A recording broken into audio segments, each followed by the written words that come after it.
glasses for one of these. Looks good. Thank you. You look great. You really do. Good evening, everyone, and welcome back to Mac and Chat. Thank you so much for joining us. I am pleased as punch tonight with my guest. Anyone who knows me relatively well knows that I have a slight fixation with a lady named Judy Garland. So that's what we're going to be chatting about tonight. There is a wonderful new CD out in honor of Judy's centennial, Judy at 126 Classics in Stereo. You don't want to miss this new CD, and you don't want to miss our great guest who co-produced the CD, also the curator of the Judy Room, Mr. Scott Brogan. Stay tuned.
Hello, everyone, and welcome back to Mac and Chat. Thank you so much for joining us tonight. First of all, happy National Day after National Coming Out Day, which was yesterday, in honor of the passing of Matthew Shepard. That sad angelversary, as I like to call it, is today. But it was a special day. National Coming Out Day is definitely a special day for me. And also, we lost the great and wonderful Angela Lansbury, which was really sad news. I cried. It was like losing a family member, and she lived, God knows, a wonderful life. But I was really sad, you know. But thank God we'll always have Mrs. Potts and Jessica Fletcher and Mrs. Lovett and so on and so on. We love you, Angela, up there in that great Broadway stage in the sky. For those of you who don't know me, and there's absolutely no reason in the world why you should, I'm Peter Mack, and I spend most of my time performing as Miss Judy Garland in my act, Judy Garland Live in Concert, as a tribute artist. I sing and speak live as Miss Garland. Funny enough, talking about National Coming Out Day, that's how I started performing as Judy. Was I wrote a play about how Judy saved my life, literally saved my life during a very dark adolescence growing up in a very narrow-minded, homophobic Long Island suburb. The play is called Judy and Me. It was off-Broadway and eventually went off-Broadway. So, of course, I'm thrilled tonight because we have one of the great Judy gurus joining us. If you've never been, you've got to visit the Judy Room both on Facebook and online. My guest is Mr. Scott Brogan. He is the curator of the Judy Room, and he has just co-produced a wonderful new CD in honor of Judy's centennial. She would have been 100 on June 10th. Judy at 126 Classics in Stereo. So without further ado, let's bring in Scott and talk about the room and the new CD and all things Judy. Thanks for joining me. Whoops. Hi, thanks for having me. Oh, thank you. Thank you so much for joining us. This is my first time using an earpiece, so I apologize. It's all right. I've seen worse. Let's see. Can we get Not this? on your show, just in general. All right. There we go. That's better. That's better. No, I'm so thrilled that you decided to join us tonight. Well, thank you for asking me. I've been wanting to be on the show for a while, but I didn't want to be pushy and say, put me on your show. Anytime, especially if we could talk about our favorite subject. Anytime. So Judy to Newton, no. Exactly. Not Judy Garland, no, not at all. You know what? Let's start with and I probably know the answer to this, but I'm assuming that you discovered Judy the way we all discovered Judy out the gate. Yeah, through The Wizard of Oz. Okay. Yeah. Yeah, actually, I'm from a military family, and we lived overseas mostly, but for about 10 years during the right years in the 60s and early 70s, and I was at the right age to be exposed to the annual broadcast of The Wizard of Oz, which was the biggest kid event after Christmas and Halloween, I think. We were all excited for weeks and weeks, leading up to it. Sure. And that was before VHS and, all of that stuff, cable TV, everything. So it was a really, really big deal. And so that's how it started. And I got my MGM record of The Wizard of Oz, and I just loved her and her voice. And I just started learning more about her. And I just would buy random records at the record store. I had no idea that she sang as an adult. And I remember getting my first adult record of it was a Capitol compilation, which I still have actually, and I just was like, oh my, that's the same person. I can't believe just and it's the same for me. Yeah, and here I am. Yeah, I was going on a family vacation, and I only knew Dorothy up until that point, and then we were at what would now be Duane Reade or Walgreens. It was out on Long Island. It was called Genevieve's.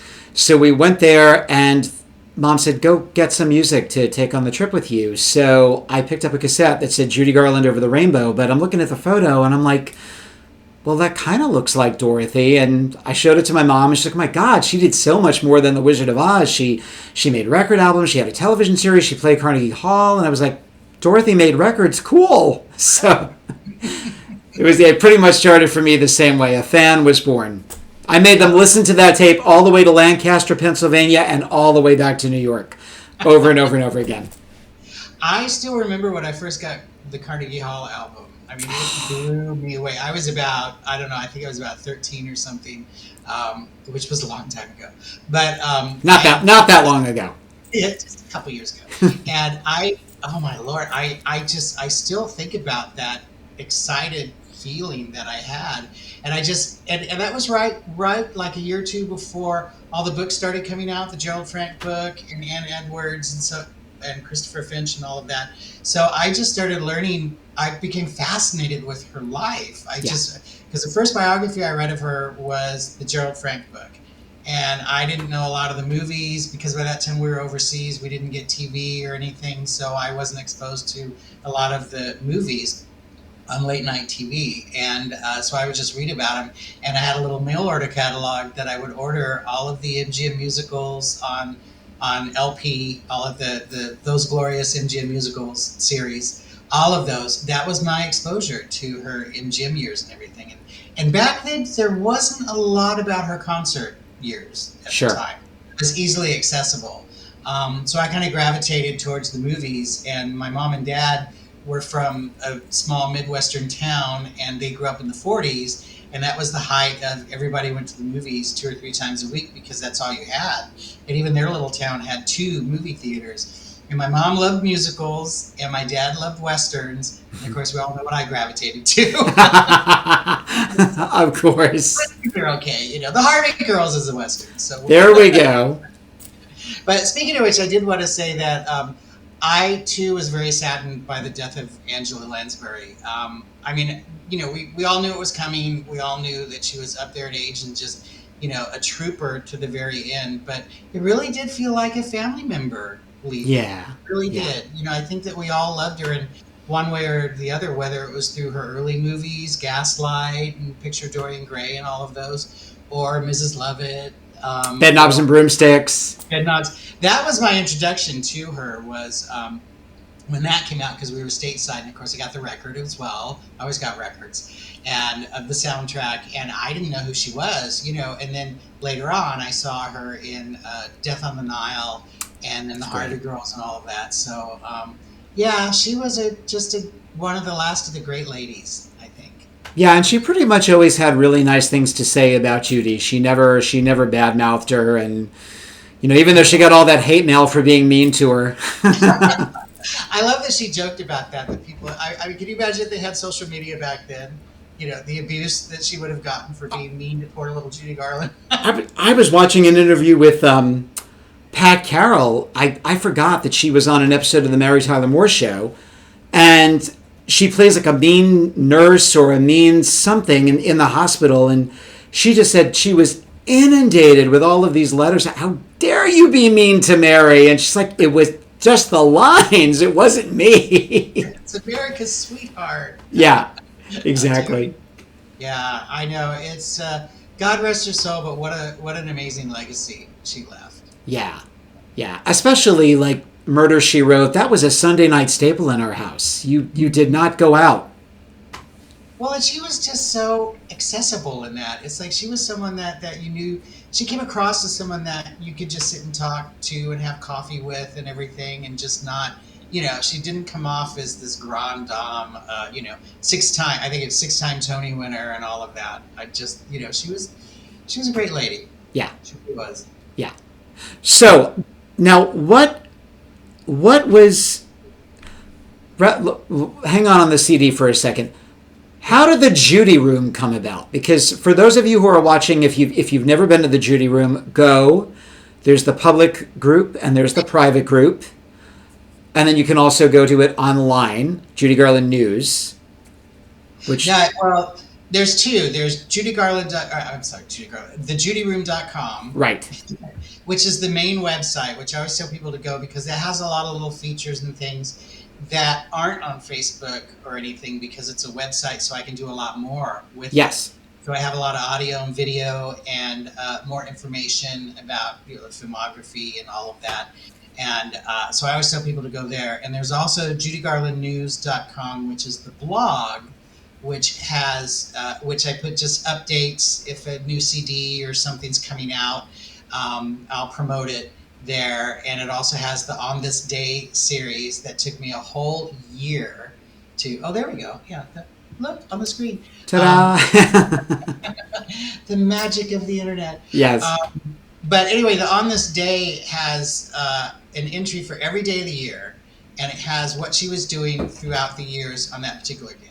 And I'm constantly updating that because I'm always finding out more information, and I'm always scouring the newspaper archives and things to find out. There's all kinds of things in the newspaper archives that have clarified a lot of stuff. Sure. And have also brought to light some information that we didn't know. So it's been great. I really love doing that. The research aspect is for me, it's a lot of fun. Well, it's great for anybody who's new to the table with her, because every day you do get that wonderful in-depth list of what was going on in her life from when she was a little girl through to the end. Yeah, and it's chronological each day. It starts with that day in, like, say, 1926, and then, whatever's happening. And, what I was doing, I mean, I knew that she worked. We all know that she worked her buns off. Sure. Her entire life. But in doing this, I just was so amazed at how much she worked. I mean, like, every day. And in the newspaper archives, there's something about her in the newspapers every single day, especially during the 40s. And then in the 60s as well, of course, which she had her big renaissance, with the Carnegie Hall and the series and everything. So it was really amazing to find out all of that stuff. It's been great, it really has. And I'm always updating it as well, always. Well, I love I love the audio files. Anytime you put audio up, especially, I don't have that. I forgot about that, or so. Yeah. And you share. That's the great. I like that you share. Yeah, I just, I like to share because I enjoy it, and I want other people to enjoy it and get the enjoyment that I get out of it. So yeah, I'm all about sharing. I've never understood that type of collector who hoards and says, "Oh, I have this," but then they don't share it or let you hear it or see it or anything. And I'm like, then why do you even tell me about it if you're not even good at, that doesn't make sense to me. I share everything that I can. I've gotten in trouble a few times for sharing things that I'm not supposed to share. But I just, that's what she would have wanted. She shared her talent with everyone. So who am I to put a gate on that with a lock? I mean, that's just not my place. So there's that great documentary which they kind of twerked. They put it out there twice. It's about the ruby slippers. But Debbie Reynolds says the same thing in that. She's like, there are so many people that have these wonderful treasures and they're hiding them in their garages and their basements, and don't do that. You need to share that with the public. They need to see it. Yeah, even if it's online, even if you take a picture of it and put it and say, this is my collection of movie memorabilia from, Star Wars or whatever, that's, to me, that's what makes it enjoyable, because then other people can enjoy it. Yeah. And it's not just, because if not, it's just, you might as well just have a desk lamp sitting there collecting dust. I mean, it's the same thing. Exactly. But yeah, I like sharing, and eventually somebody, thank you, Sean. Eventually somebody will get all of this stuff that I have. I really, believe it or not, I do want to point this out. People think that I have a much bigger collection than I really have. I have a lot of vinyl. I have a lot of records because I've always been into the media, listening to her voice. It's all about the voice for me. Mm-hmm. So, of course, and then VHS, I still have all of my VHSs and my laser discs and all that. Like every new media that would come out, I was like, I have to have it. But I don't have like a lot of dolls and, like all of that kind of stuff. I just stick with vinyl. I can't afford to buy everything anyway. So much. Yeah, and I grew up with vinyl, so that's always been my passion. But somebody's going to get all of this stuff, and I hope that they sell it or share it or do something. Don't just throw it in the dumpster when I die. No, absolutely not. No, make sure it goes to a good home. Yeah, I will, definitely. I'll have to put that in a will. I think the coolest thing that you ever shared for me was that little snippet of the missing piece of Go Lose That Long Face. Oh, yeah. Now that was Rick Hatch who got that disc. And what he did was on eBay, he bought a group of acetates and didn't even realize that was in there. It was the original long number that nobody really knew what it sounded like or anything, because all they had was the silent snippets of the silent footage on the Blu-ray and the DVD. And he found that and he shared it with us. And John Haley was able to restore it as best as possible because it's a scratchy acetate, But what a revelation that was. And I was able to match it with the footage that they had on the Blu-ray and put it back together as it would have looked. And I was just amazed. I mean, I didn't know all these years that there was a whole section that was cut with another singer, with the woman who sings with her. Yep. I don't know why they trimmed it. I have no idea, because it's so great. It really is. But thank you for pointing that out. That was really neat. I got to give it to the collectors out there who buy these acetates and everything and then share them. Yeah. Yeah. Well, I mean, we could go on and on about A Star Is Born and why did they cut any of it? I know. And what? Why in the world did they cut any of it to begin with? Oh, I know. Yeah. Well, wasn't it? Was it Judy that said that Jack Warner gummed it to death or something, or am I getting my quote wrong? No, I think it was Judy. Yeah, didn't she say that about Jack Warner, that he gummed it to death or something or I could be mixing that up with, maybe she said that about something else, but he just butchered the thing, just chopped things out. And it's so sad because I'm going, in doing the On This Day, like right now is the time period in 1954 when the film was premiering across the country in its extended form. And so I'm seeing these every day when I do the updates and share them on the Facebook group and page. And I'm like, oh, this is so sad. I just want to see that final cut, extended cut. And it's not telling tales out of school that there is one person at least that owns a complete copy. Yes, now that's the story. Yeah.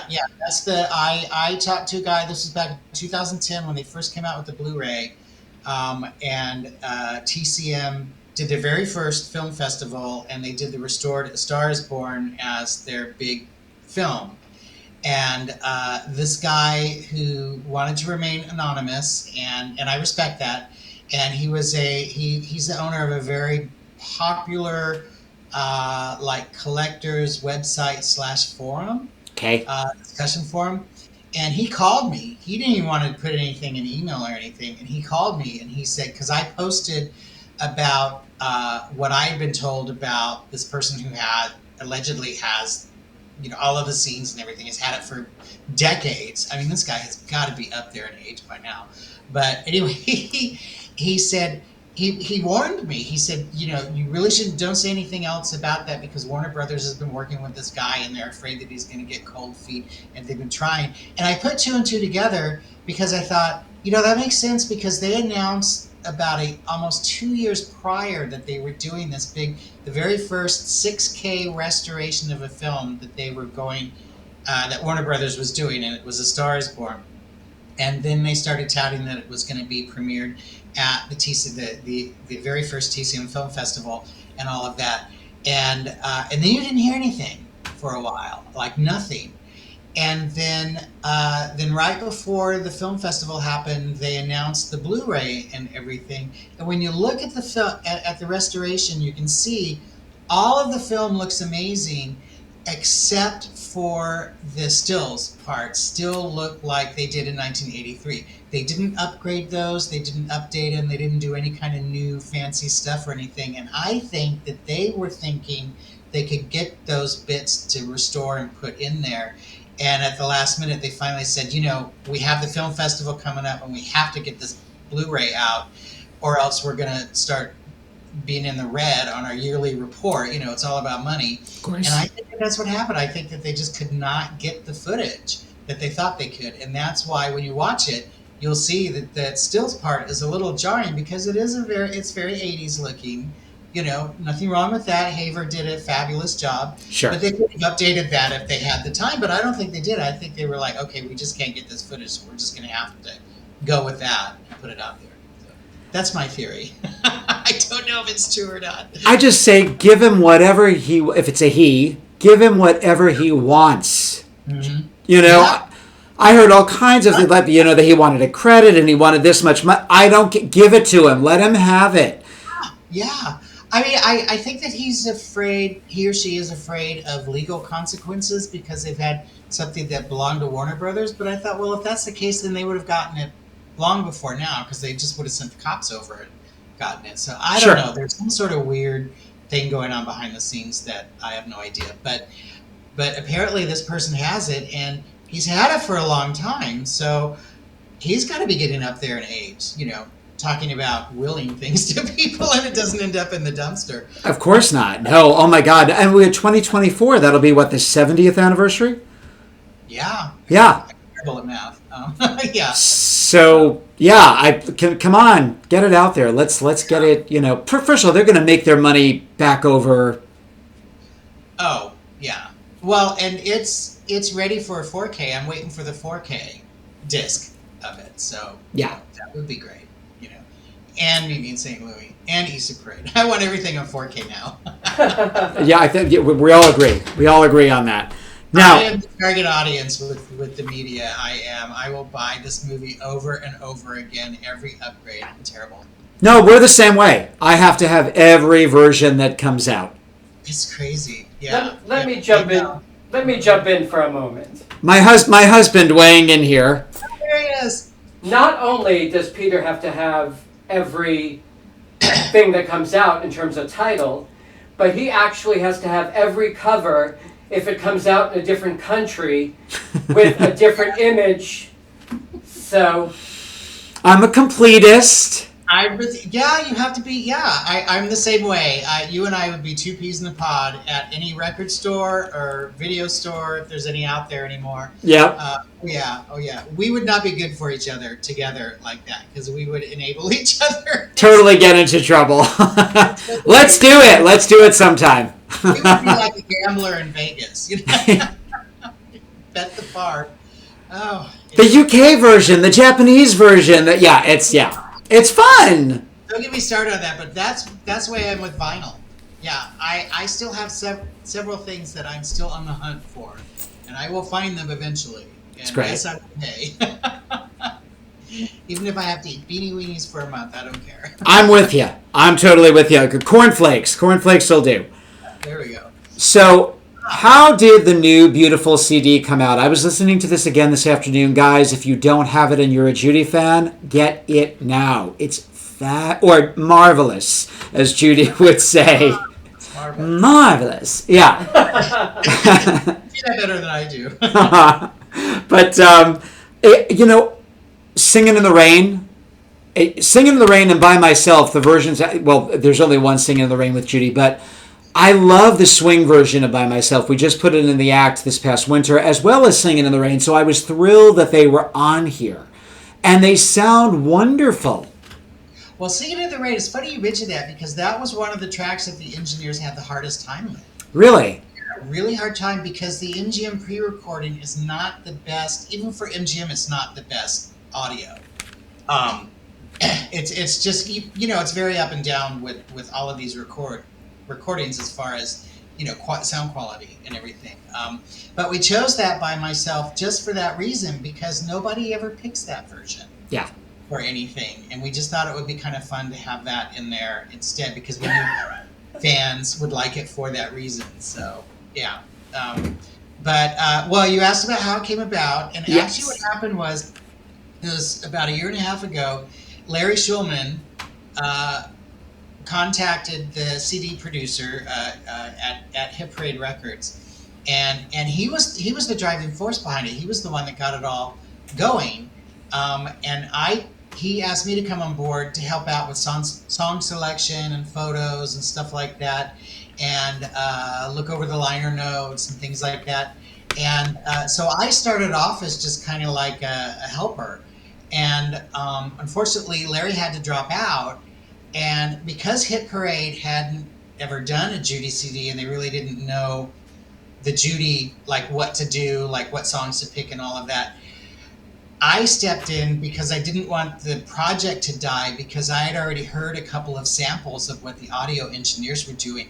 And I thought, oh my God, if all of this sounds this great, the fans are just going to love it. We really, really have to get this out. So the owner and producer of the CD decided to name me as co-producer, even though I didn't really feel like a producer. I wrote the liner notes, which I've done before, and I like doing that. And I did help out a lot with They're wonderful. Yeah, thank you. And it's easy to write about something you love. It's so easy. But anyway, I kept getting these audio files from the engineers saying, how does this sound? Because they didn't know the recordings, of course, as much as I did, or you would. And so they would miss little things sometimes. And I would say, oh, wait, her breath just jumped over to the right channel. You have to fix this. And it was really funny because they said, wow, you've got a good ear. And I thought, well, I don't know about that. I've just heard this song about 1 million times, So, it was really great. It was a very long process. Actually, it took about almost a year to get it, before it finally came out. But they did amazing work. And the Streisand Garland duet is just phenomenal. Fabulous. And they really did yeoman's work on that, because they said that the hardest thing for them is when there's applause at the end. That's really hard to isolate. But the technology that we have today is just light years ahead of what we even had 5 years ago. It's unbelievable. And so they really can take a mono recording, and it all goes into the computer, and it's all these like slices and things, and they can isolate everything, and they can create a true stereo recording, which really blew me away. Yeah. I couldn't believe it. But yeah, that came out really good. And you know what I was really surprised at is, I've always thought of the Decca recordings as a little bit of a low fidelity, like they've always been, because of the way that they were recorded. They're great. I don't mean it that way, but I was really surprised at how, for some reason, the Decca recordings, some of them sound better than even the MGM versions. I don't know if they just lend themselves to this type of process easier or better. I'm not sure. But yeah, it came out so much better than I thought it would. I was very, very happy. It's so excited to get that out to the fans, because I know all of us have wanted a lot of these in stereo for so long, including Over the Rainbow from the film version, which is still my all-time favorite version of Over the Rainbow. And the 1955. Yes, yeah. We definitely wanted that one for sure, because again, that was mono only, and she sang it similar for the rest of her life, but never quite like that. That was a little closer to the early 50s concert version, I think. Yeah, pretty much like Judy at the Palace. Yeah, definitely. So, but yeah, I'm glad that people like it too. I've gotten a lot of really good feedback, so that makes me feel good. Oh, it's beautiful. Now, was there anything that you wanted to get on here that you couldn't get on here? Or, I mean, how do you pick? Well, actually, what we did, that was a painful process because that was when Larry was still a part of it. So you had 3 people, and we had this goofy spreadsheet that nobody could open. Everyone's computer was different, and I was trying to get them to do Google Docs because it's all browser-based and easy. And so we would go back and forth with all these different versions that got so confusing. But, yeah, I'm trying to think if there was anything in particular that didn't get put on there.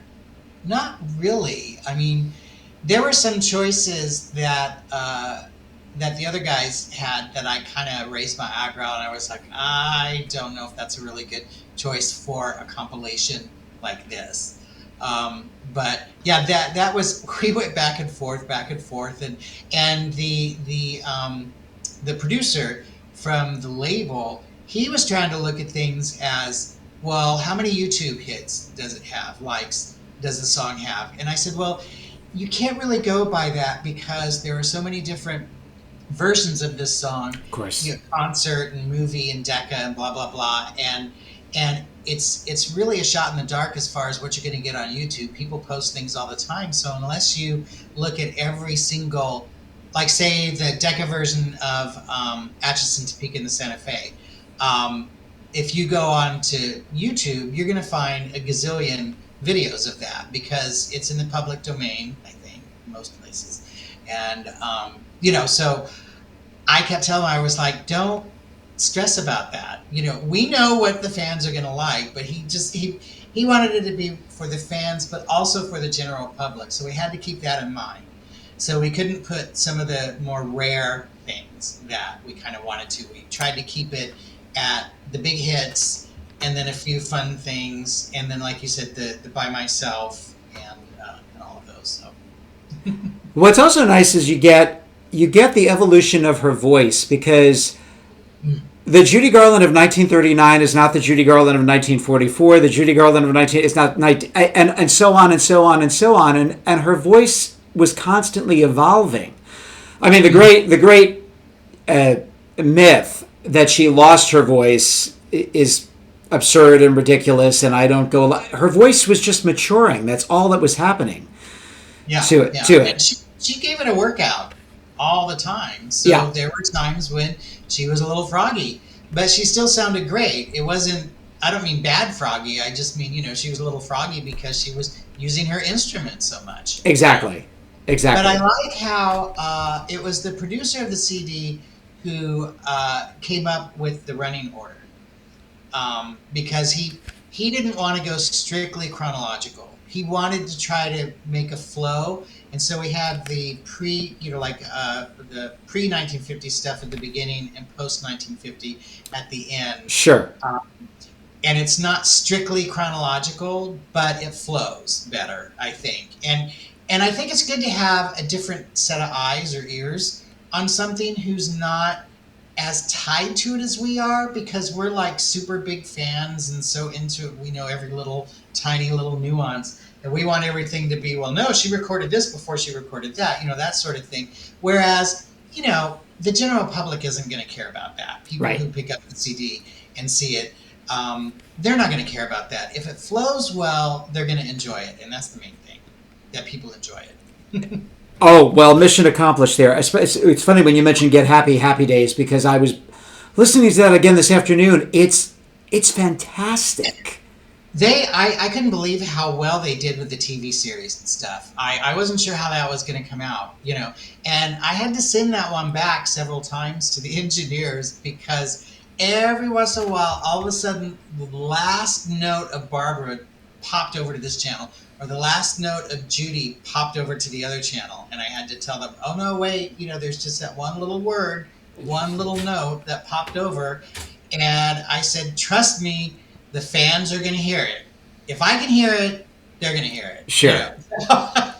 So we went about 6 different versions of that before it was right. But I thought, of all the tracks, this has to be perfect, because if it's not, forget it. Well, it's the Vincent Minnelli rule. The minute you say no one will notice, trust me, someone will notice. There's always someone out there who's going to notice. And a song like that everyone knows, even non-Garland fans or non-Streisand fans know that. Like, that's such an iconic number that a lot of people, I think, would hear it. Yeah. If there was a mistake. So they did great. I'm just so pleased. And it's a lot of songs that I personally have wanted in stereo for a long time. So sure, I love it. I mean, I'm going to brag. I love it too. You got your pick of the litter. That's great. I did, yeah. I was really happy to be a part of it. And I've never been a co-producer on anything. I've written liner notes and helped out with photos and stuff like that. But I've never been a co-producer. It's a title.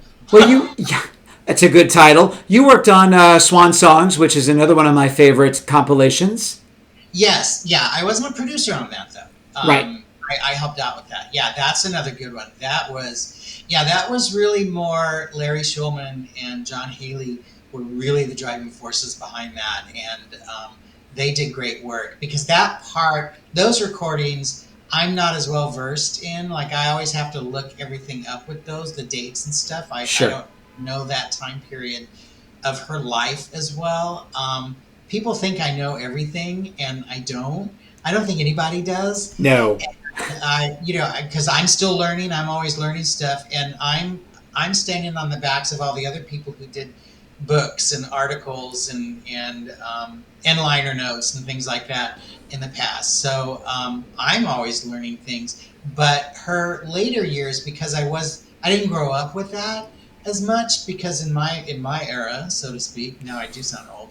Yeah, but in my day, without the internet and all of that, you just didn't have access to, like the stuff that's on the Swan Song set. I mean, that's just phenomenal, all that stuff. And she really did sound great towards the end. She really did. She had more ups and downs, I think. But, she really did. She was a trooper. That's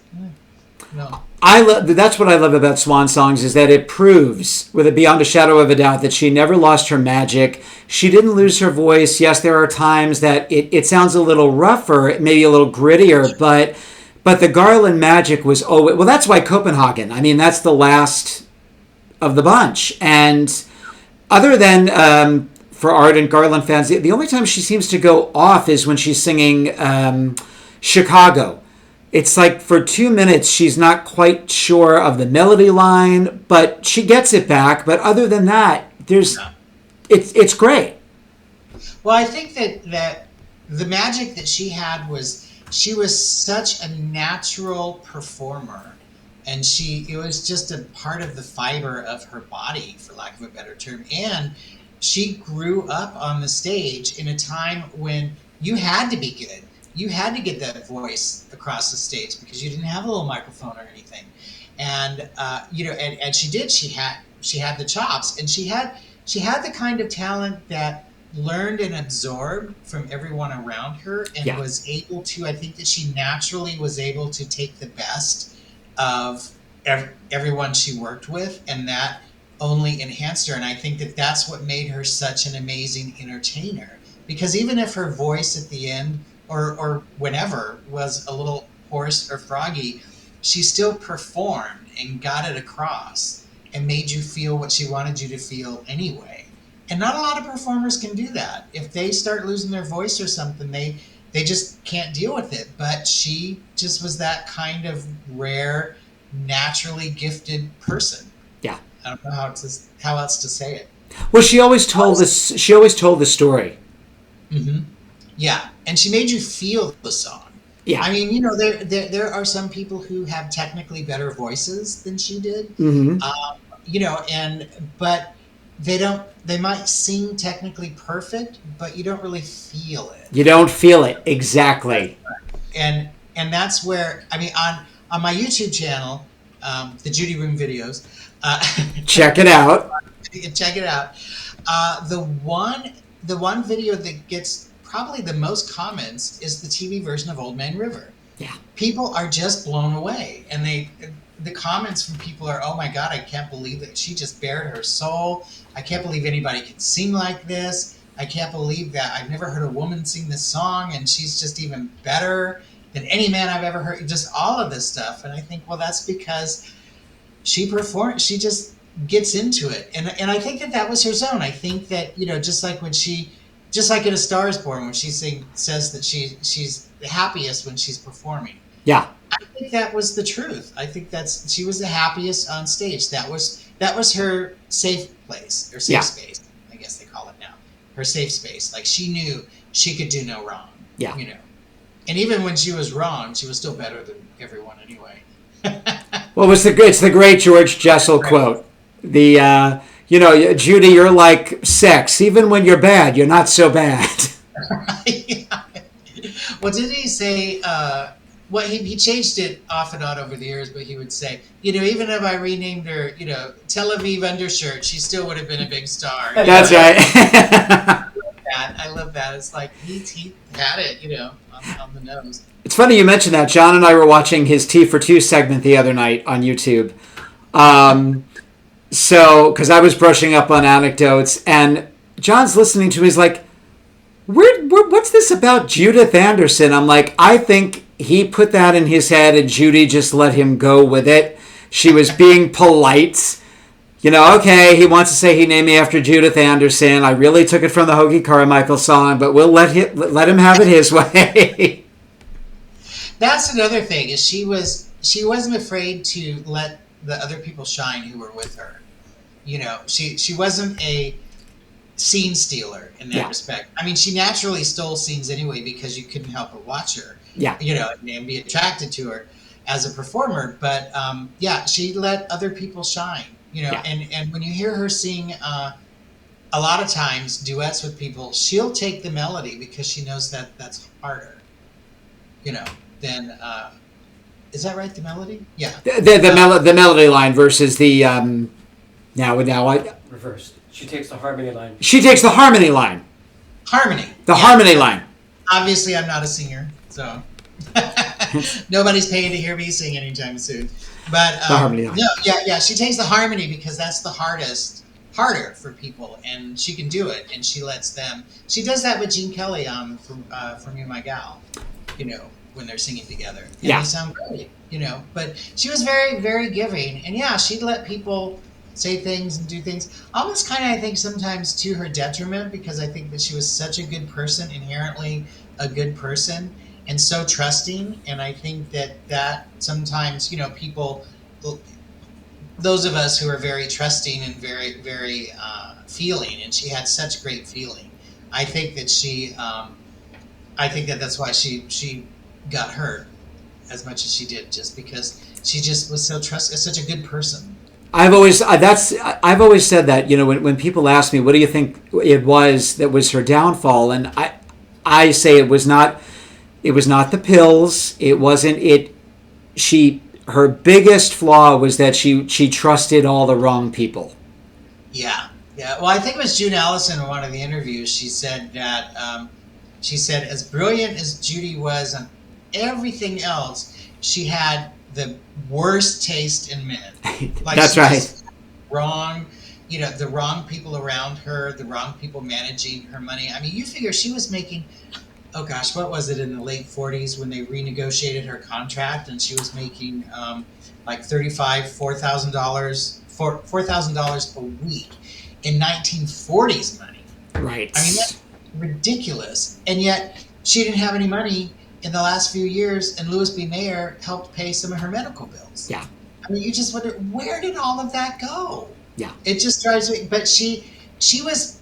It's interesting when people make comments about, and justifiably so, because we live in a different era, and a lot of younger people will make comments about, well, I don't understand how she could not take care of her own finances or not be involved, blah, blah, blah, that sort of thing. And I like to point out and say, well, in that era, the woman couldn't even get a bank account without her husband signing with her, co-signing with her. Exactly. So that was the man's job. And she was brought up all of her life by her mom and then MGM and et cetera.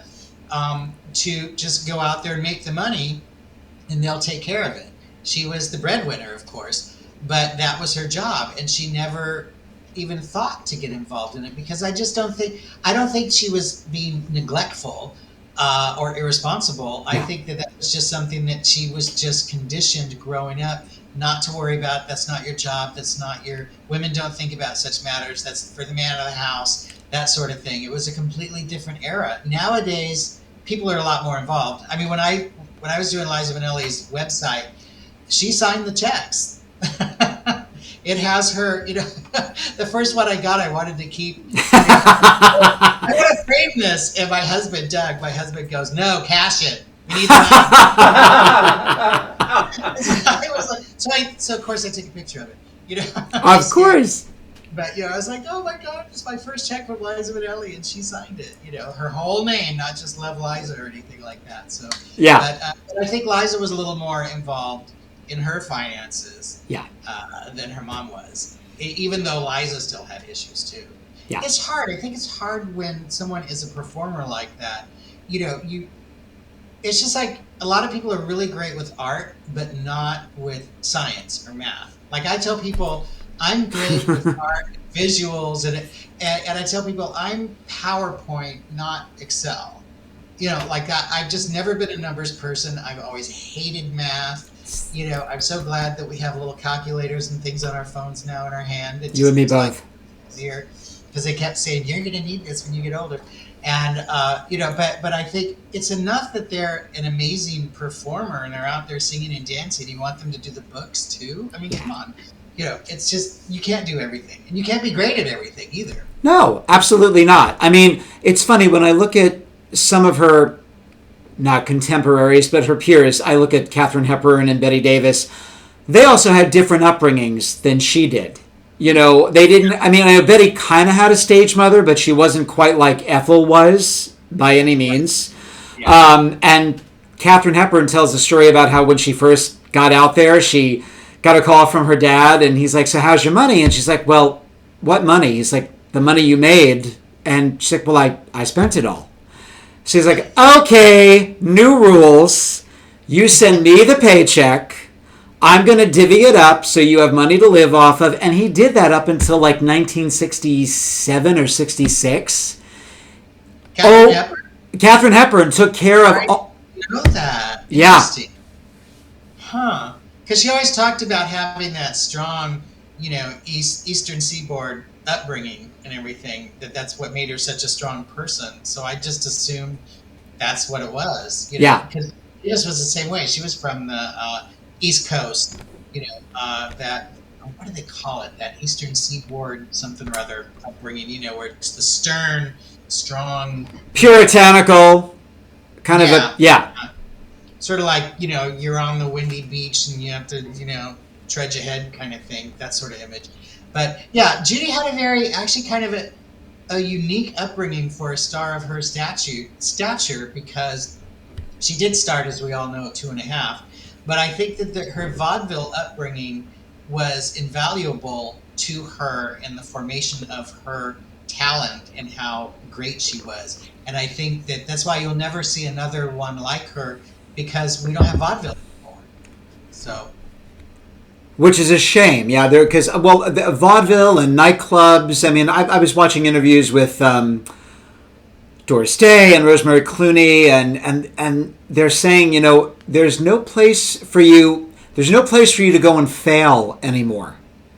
Yeah. Basically meaning you have to be able to, you'll flop on your face, but you've got to be able to experience that, and there's less and less of that. These places are all, gone for the most part. Yeah, I mean, they don't do stage shows before the movies anymore. I mean, the Garland sisters were doing vaudeville up until Judy signed with MGM, of course. And vaudeville at that point was basically just movie theaters where you were the live entertainment. People don't realize that going to the movies back then meant that it was a whole program. It wasn't just the movie and 20 minutes of previews.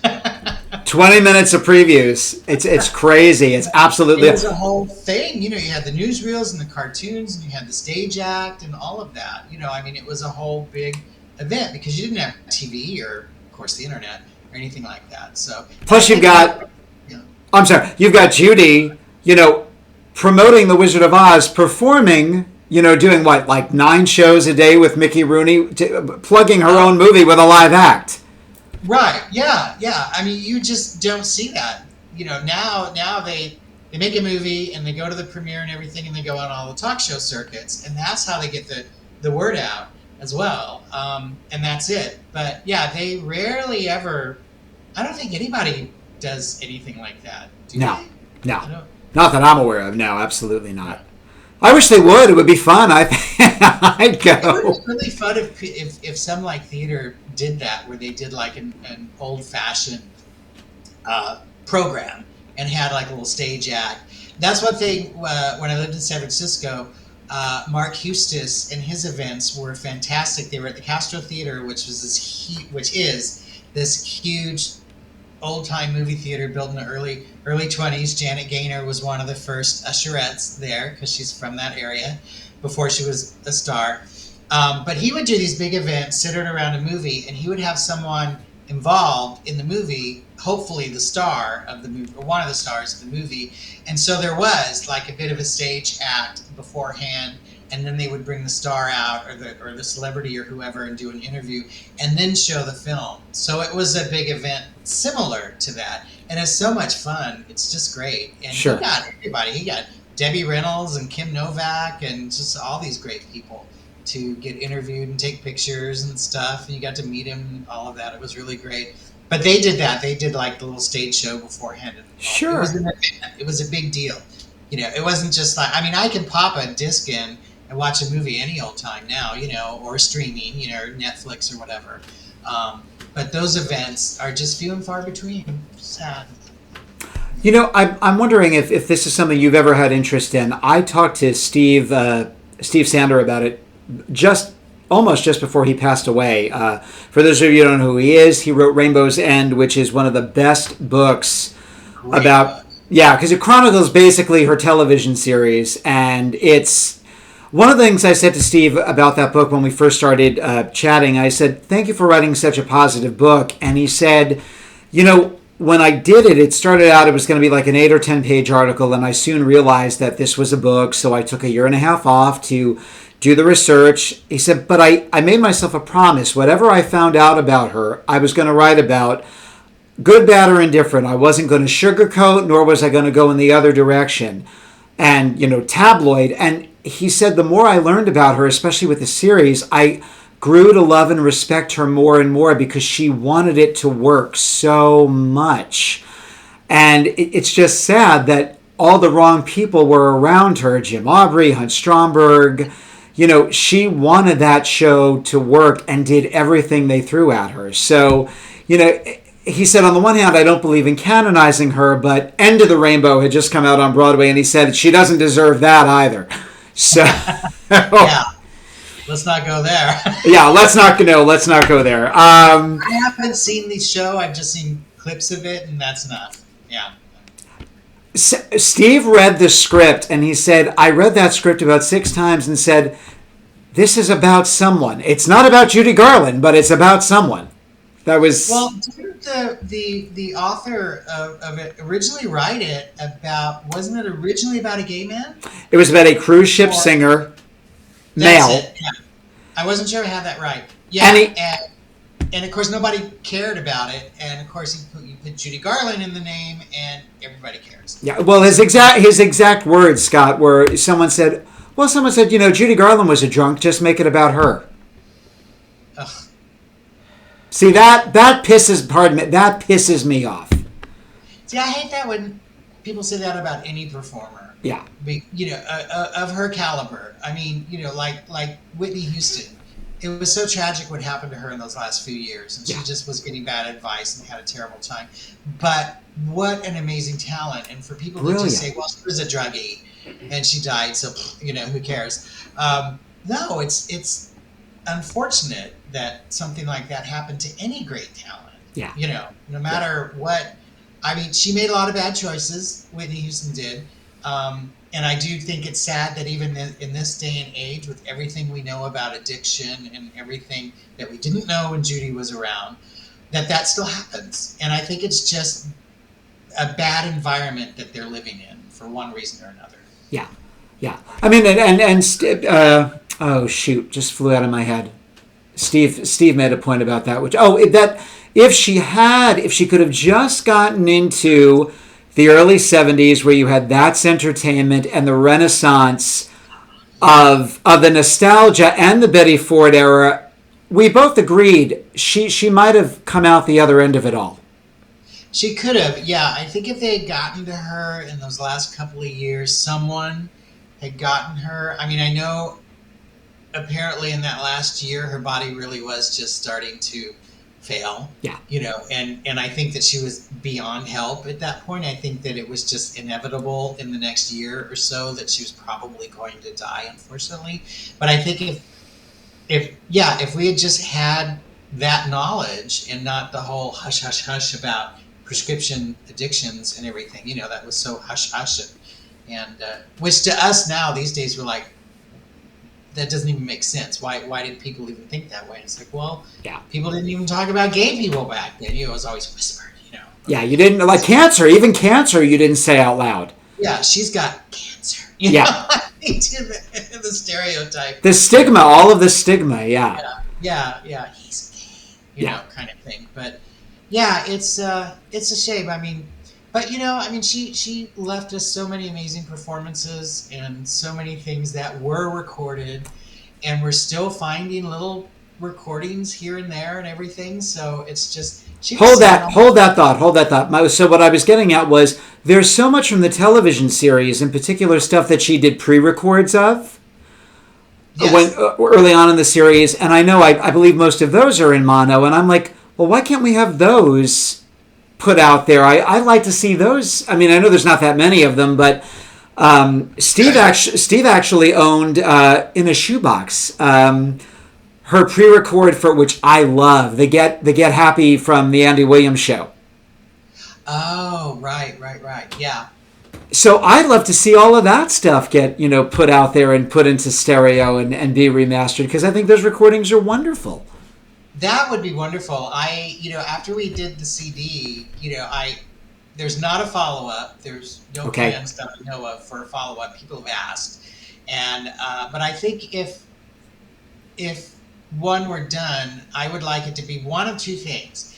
Either all TV series stuff, like just a best of the Judy Garland show in stereo for the first time, or the Decca recordings. Sure. Because they came out sounding so great on that CD that I think, and there are so many wonderful performances of hers of songs that she never ever sang again, or never recorded again. And I think that would be great. That would be my ideal, if they decide to do another one. I haven't heard anything yet, but I know it's a good seller for the label. So who knows? Maybe. Because next year is the 60th anniversary of the television show. Oh, that's right. Yeah. You're much better with the numbers than I am. Well, see, because we base the acts. All of the acts, we look for the anniversaries and say, okay, what can we pull off the shelf? So that's why. That's why. Okay, well, that makes sense. Yeah. Yeah. But no, I really did enjoy doing the CD. But as far as we digress. I'm really good at digressing. But as far as like Rainbow's End, we were talking about Rainbow's End. That is such an amazing book. I still have my hard copy of it from when it first came out, and it's one of the best, most well-researched books out there, and it's just about one part of her life. It's not the full biography or anything.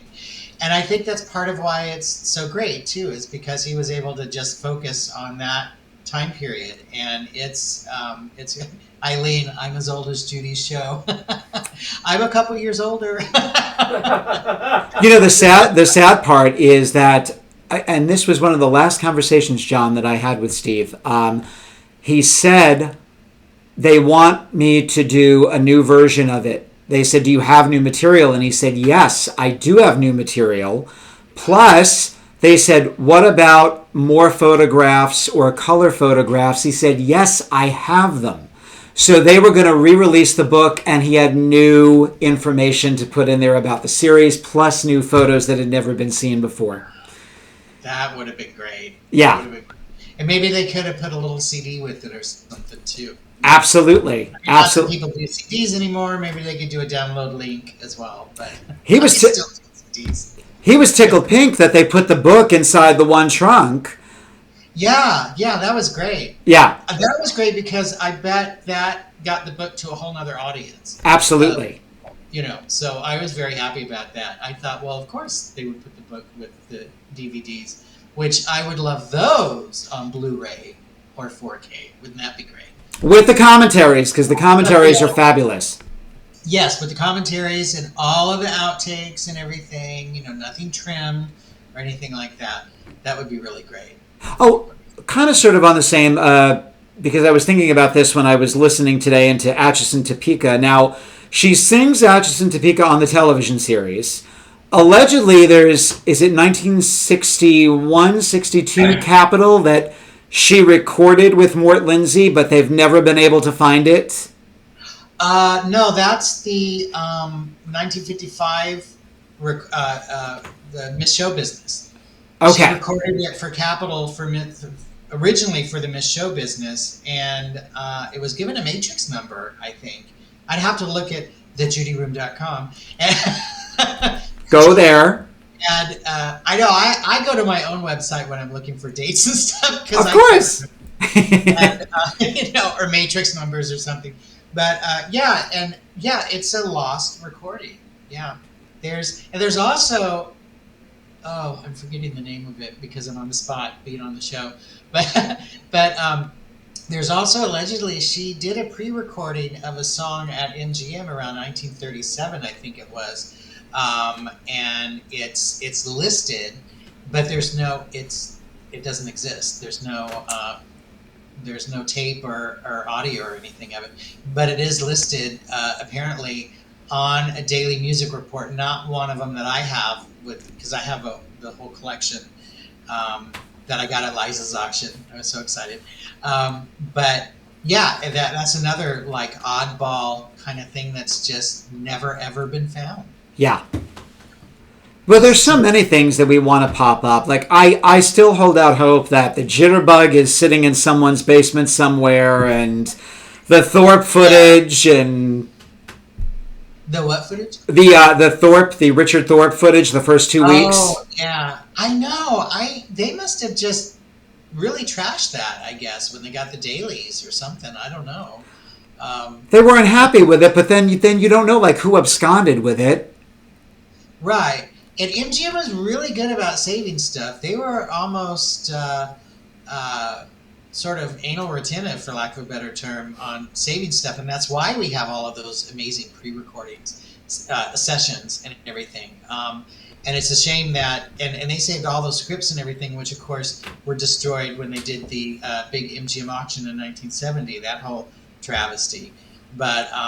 But until then, they were real good about saying, because not all the studios were like that. And I think it's Paramount got rid of like some crazy number, like 95% of their silent films. They got rid of in the 30s. And so there's all these, there's no fully extant film of any Theda Bara movie, like things like that the studios just thought, oh, this is old, no one's gonna like it. But MGM saved all those outtakes. They saved all of that. Now allegedly the Jitterbug and Voodoo and a few of the others were in that vault fire. Allegedly they were in that vault. Okay. All right. That people think, but then again you hear the rumors that, oh, so-and-so has it, and there are people out there who have sworn in the past that they have seen it in someone's apartment with the blinds closed and the curtains closed and everything, and it was all very clandestine, sort of like the early gay meetings in the 50s, the Mattachine Society and all of that stuff. And it had to be very closed and just very, it was, like prohibition. And, but yeah, allegedly, It's the same way with, I was talking to you, we were talking to Bill and Jay about this. People claim that the triumphant procession with the witch's broom exists. Mm-hmm. I think that I think some people get a little confused because a little clip of that is in The trailer. Yeah. And see, that's another thing that's really odd. The 1939 trailer doesn't exist. It's just the 1949 trailers and the 1955. The reissues, yeah. Where did that go? Like maybe that was in the vault fire as well. Oh, and Margaret, all of Margaret's little lines that they cut. Thank you, Jeff. I hate to hear. Jeff said your voice is good. Well, thanks for tuning in, Jeff. Yeah, everyone's flirting with the talent. As well they should. Jeff Klein and I are Facebook friends, and I promised him that I would stick my tongue out for him because he likes the pictures of me that I share on Facebook. I stick my tongue out. But Jeff, this is for you. And we just gained a whole bunch of viewers. It's all about the tongue. No, I'm kidding. It's all about the tongue. No. You have a terrible sense of humor. So. No.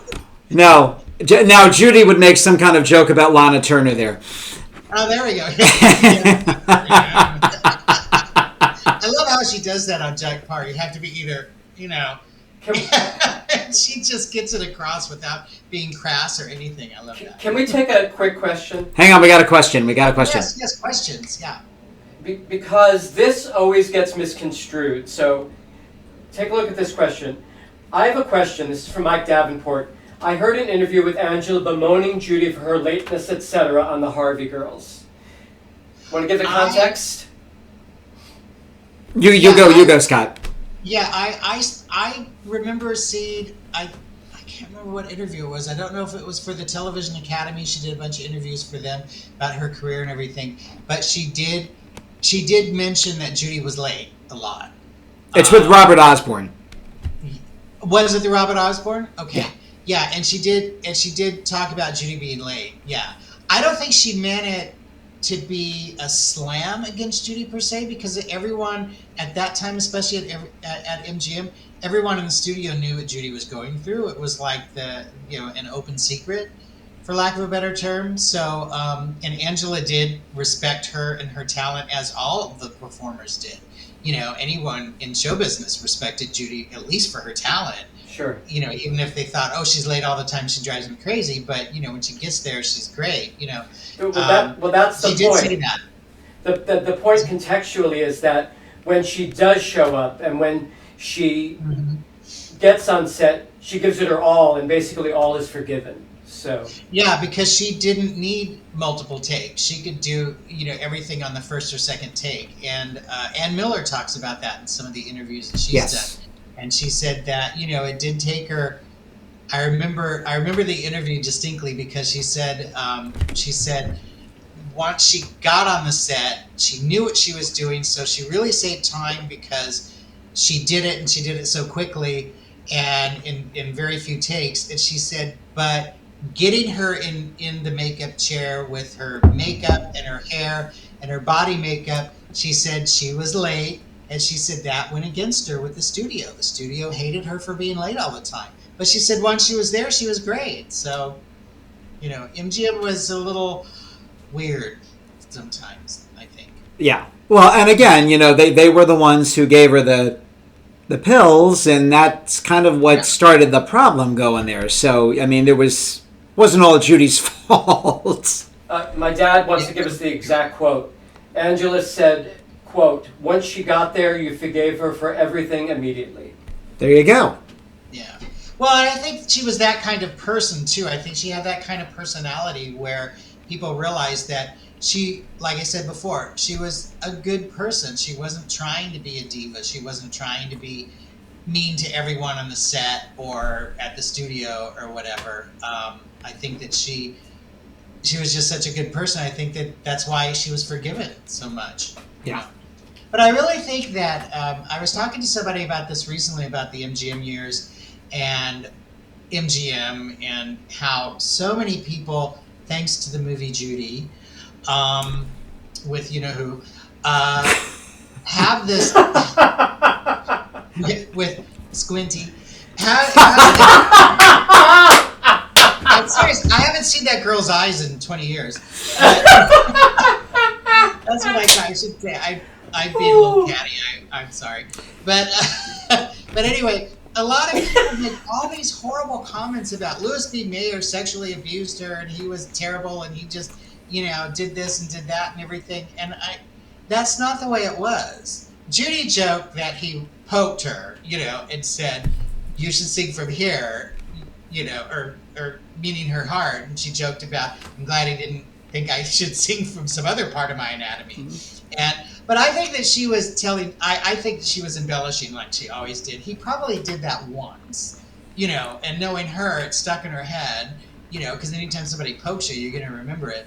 And she probably just embellished it and became this big story. But all these people out there just think that he just squinting big Botox. And let's lay it out on the table, because I always say this after the shows. Even Judy touts.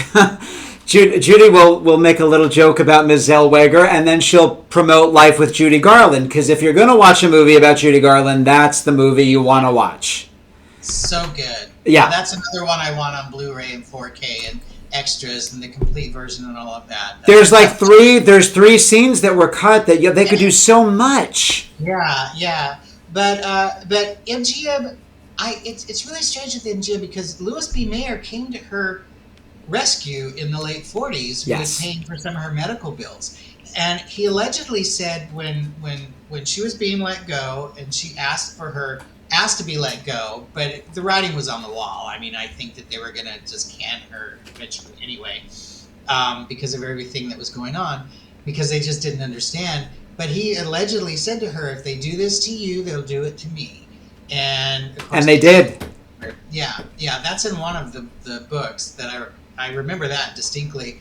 But it's really strange about MGM, because here they have this amazing talent, and she was one of the few people in the late 40s who could carry a movie with just her name above the title without even a co-star. And everything made money except the pirate. Everything made money. And but the way they handled her, and it's so odd that they expected her to do the schedule or endure the schedule, that it was obvious that she just couldn't get there at 5 o'clock in the morning, 4 o'clock in the morning. She just couldn't, because of the issues she was having, whether it was personal or with the medications or whatever, or with Minnelli, or whatever was going on. It seemed like the Freed unit was very cold with her. Yeah. And I always wonder, nobody ever talks about Arthur Freed. And because he's never gone on record that I know of. It seems like nobody really interviewed him about any of this stuff. And Mayer isn't going to know everything that's happening on the set of every movie every day at the studio. It was such a huge studio. I don't think that it was Mayer's fault, or that Mayer was mean to her, or that he's the one that overworked her. I think he probably did feel guilty because he knew it was their fault that she was so sick. Right. Yeah. But I just, Arthur Freed was a lot more involved in these movies. And where was he when she was really falling apart? There were so few people who were really there. Scott, it's funny you say that. We were listening to this about 3 weeks ago, and I think it's from the Finkelhoff tapes, when she was first starting to write the book in the early 60s. And she says, Arthur, something to I'm paraphrasing, but Arthur just threw me to the cold. She actually cites Joe Pasternak as actually wanting to help her because he respected her so much. Yeah, he's one of the good guys. Definitely. Yeah, so she had her own feelings about Arthur Freed, and let's not forget, Arthur Freed, unzipped himself to an 11-year-old Shirley Temple. So there is... Those, you talk about Me Too movement and everything. Back then, the things that women especially had to endure. Yeah. Every woman, wolf whistles and the pinch on the cheek and hey baby and all that kind of stuff. Like today, we're just horrified. But, you see a lot of these movies and everything, and a lot of the movies from the 30s and 40s and how men and women interact with each other. It is very different. I think it's better now, obviously, but you can't fault them oh, how do I put this? You can't fault them 100% because that's how they were brought up. Yes, different time, different Yeah, time. different time. It's just like we were talking with Judy with financial stuff. She was brought up, that's not a woman's thing to take care of, and Right. and it is funny when you point out to people, well, a woman couldn't get a bank account, like I mentioned before, and people are shocked when they hear that. They're like, what are you talking about?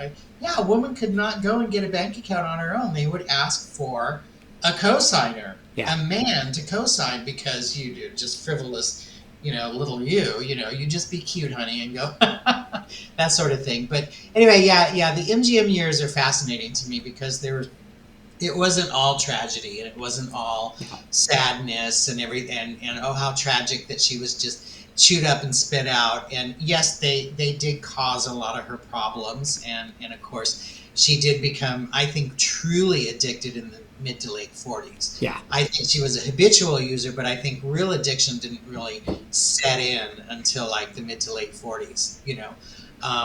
That's my own feeling. But she had a lot of good times too, and even she admitted it. She said in one of the interviews, we had a lot of good times, and they gave her the platform to succeed, and she was at the best studio with the best people around her, and she was the best anyway. So, it would, career-wise, it was perfect for her. And she said you can't fake that you're having that much fun in front of a camera.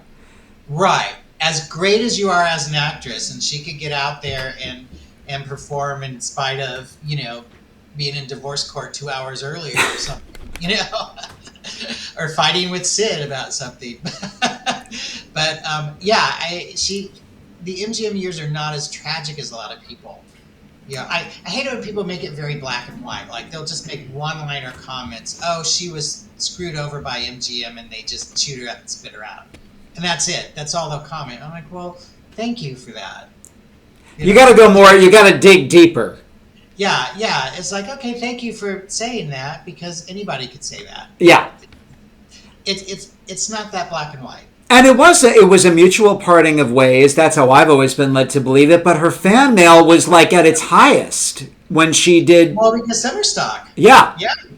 Summer Stock was, and thank God for Joe Pasternak, because like you said, he really tried to help her. And I think that if he hadn't come along within the good old summertime and just not make her be camera thin and 96 pounds and all of that, I think she would have fallen apart and left the studio earlier than she did. I think that he really saved her, at least for a little while, and and like Van Johnson said, we just made her feel loved and all of that. And I think that that's why she ended up lasting at least another year or so, in the Summer Stock. But yeah, Summer Stock was a much bigger hit than they had planned. I think the studio was a little surprised on that one. They just thought, oh, whatever, it's just this little barnyard entertainment. And we got one of the most iconic Garland numbers out of it, which is on this disc. Yes. Sounding, extraordinary. Here's a question I want to pose to you. Sure. Now they have greenlit a remake of The Wizard of Oz. Uh-huh. Now, I'm gonna weigh in just to give my 2 cents, and I got to preface it by saying this. Now, Judy, I think Judy joked about this a few shows ago, John. Right? I'd be a hypocrite if I said I didn't like remakes, because at least 2 of my movies were remakes. In The Good Old Summertime and A Star Is Born. But it all depends on the circumstances. I think there are classics, I think there are iconic films, and I think there are iconoclastic films. And I put Wizard of Oz in the last one. It's iconoclastic. I would put Sound of Music in the same bubble with it.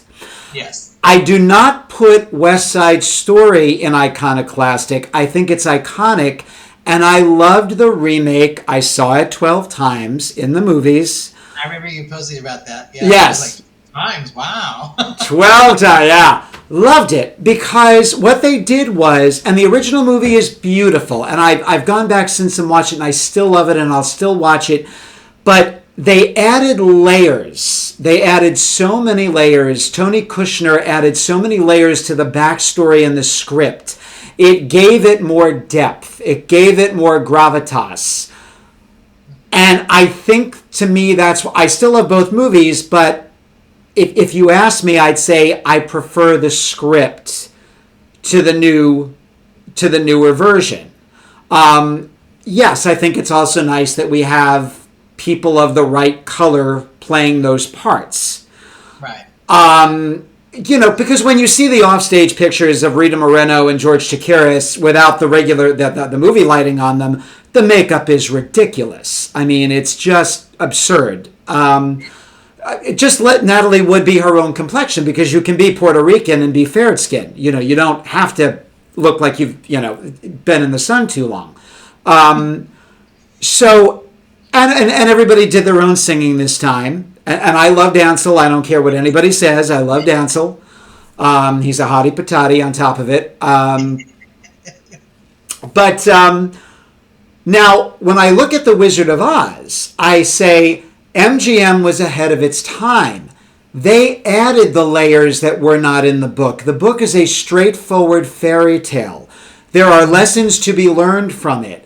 But the entire prologue, Miss Gulch, all of those things, MGM was so ahead of its time by giving the movie the layers. It was in reverse. What Tony Kushner did for West Side Story in 2021, MGM did for The Wizard of Oz in 1939.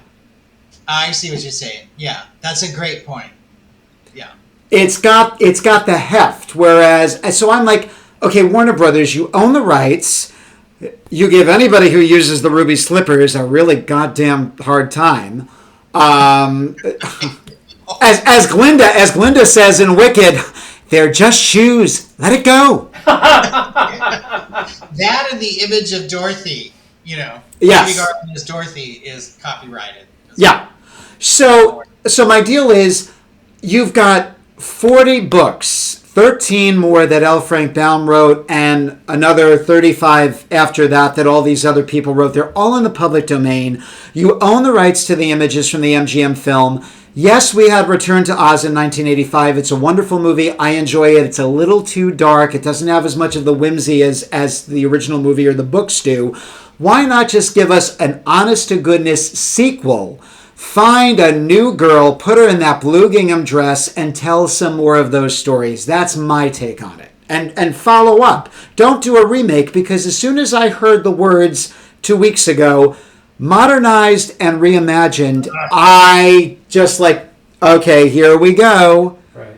Because that's West Side Story originally in 1998. It wasn't Spielberg attached to it. That's what it's going to be, a modern day retelling set in downtown Los Angeles. We're getting rid of the Jets and the Sharks. They're going to be the Bloods and the Crips. And we're going to give all the music a now sound. And when I heard that, I was like, oh no. And Steven Spielberg didn't do that. Right. No, he kept it in the right era. You have to on certain things. I mean, you're not going to expect the Bloods and the Crips to be singing and dancing at all. I mean, because they were a lot more hardcore than anybody in West Side Story. But no, I totally agree. I say this to people all the time. Why remake it? Or say you're going to do a remake when there's 8,000 books that he wrote. I'm exaggerating, but he wrote like 15 or something. And then the Ruth Plumley Thompson books as well. There are so many characters in so many different areas of the Land of Oz. There's so many things that they could do without crapping all over the 1939 version. Yeah. And so this version that they announced, I saw an article about it, and I think that they said that they're going to update it or modernized and reimagined. Modernized and reimagined, and I thought, how? I mean, it's a story about an innocent farm girl who gets blown away to this land, and it's the type of story that couldn't happen today because I don't think there are that many innocent farm girls anymore, honestly. That kind of innocence. It's just a different type of a story. You have, unless they're actually 10 years old. I mean, Judy, of course, was obviously 15, 16 looking, in the film. But yeah, anytime they say we're going to modernize it or we're going back to the source material to tell the story. And I think, okay, so that's just an excuse to do a remake because you want the name recognition Yeah. and all of that. That's what it is. It's a money grab. And I don't care how great they are with the CGI and everything. I don't think anything will ever stand up to the 1939 version. I think that one of the reasons why Wicked is so great is because, that's right, Tin Man and Emerald City. Yeah, Tin Man, yeah, that was the TV series, I think, Tin Man. Yes, it was. Yeah. That was one of the comments I just read. Yeah. And that was a completely different look at it as well. So it wasn't really a remake. I mean, it was different. And was it Tin Man that had the adult Dorothy? I mean, she's like riding around on a motorcycle and everything. That's it. Yes. That's it. Yeah, it was so different that to me it wasn't a remake at all. But yeah, I just think that there's so many things in the books that people are just ignoring that they could, and I think the books are in the public domain. All of them. Yeah, I mean, like obviously Warner Brothers has copyright on the MGM version, but yeah, anytime they say, oh, we're going to go back to the source material, or we're going to do a backstory on so and so, I'm like, oh, here we go. But that's why Wicked is so great, because it tells the story, but it doesn't tell the story. Mike Davenport, Wicked I Still Avoid. Actually, Mike, if you see the touring version of it, I don't know if it's touring right now. It is. Really, Yeah. It is. okay, yeah. If you see that, it is so good because it's so different. It's very steampunk looking. It has that real turn of the 20th century look about it with all of the sets and everything. And the story is different enough, and it's not about Dorothy, and it's not about her with the ruby slippers and all of that. And I loved Wicked. I thought it was great. I really enjoyed it. I wasn't sure if I would like it or not. And my husband Doug, we went to go see it, and he was like, he wasn't sure if I was going to like it or not. But see, I liked it because they weren't trying to remake the original. But there were nods. There were like little nods they put in the script. Yeah, there were nods to it because they knew their audience, and they knew that especially kids going to see it would want to see The Wizard of Oz that everybody grew up with on DVD or whatever. So they were very smart about that. So I think that, but yeah, this one doesn't sound like it's going to be, if it even gets made. Now they're talking about it, but every few years they always talk about, we're going to remake The Wizard of Oz, or we're going to do this. And I'm like, why remake something that's perfect? That's like saying, I'm going to remake Gone with the Wind. And that's not going to work either. Aside from, the racial issues. It's Right. just a one of a kind. And like you said, The Sound of Music, when they did the TV version, the live TV version, I did not like it. I mean, a lot of great talent. I'm not saying that Well, except for the most important part, but that's just my own personal opinion. to be honest, I only lasted about 10 minutes into it anyway, so I can't really judge the whole thing. Just for a quick second, we want to publicly thank and acknowledge the administrators of the TCM Facebook group. Right now, they're simulcasting our interview, and we've had several hundred people like and or comment.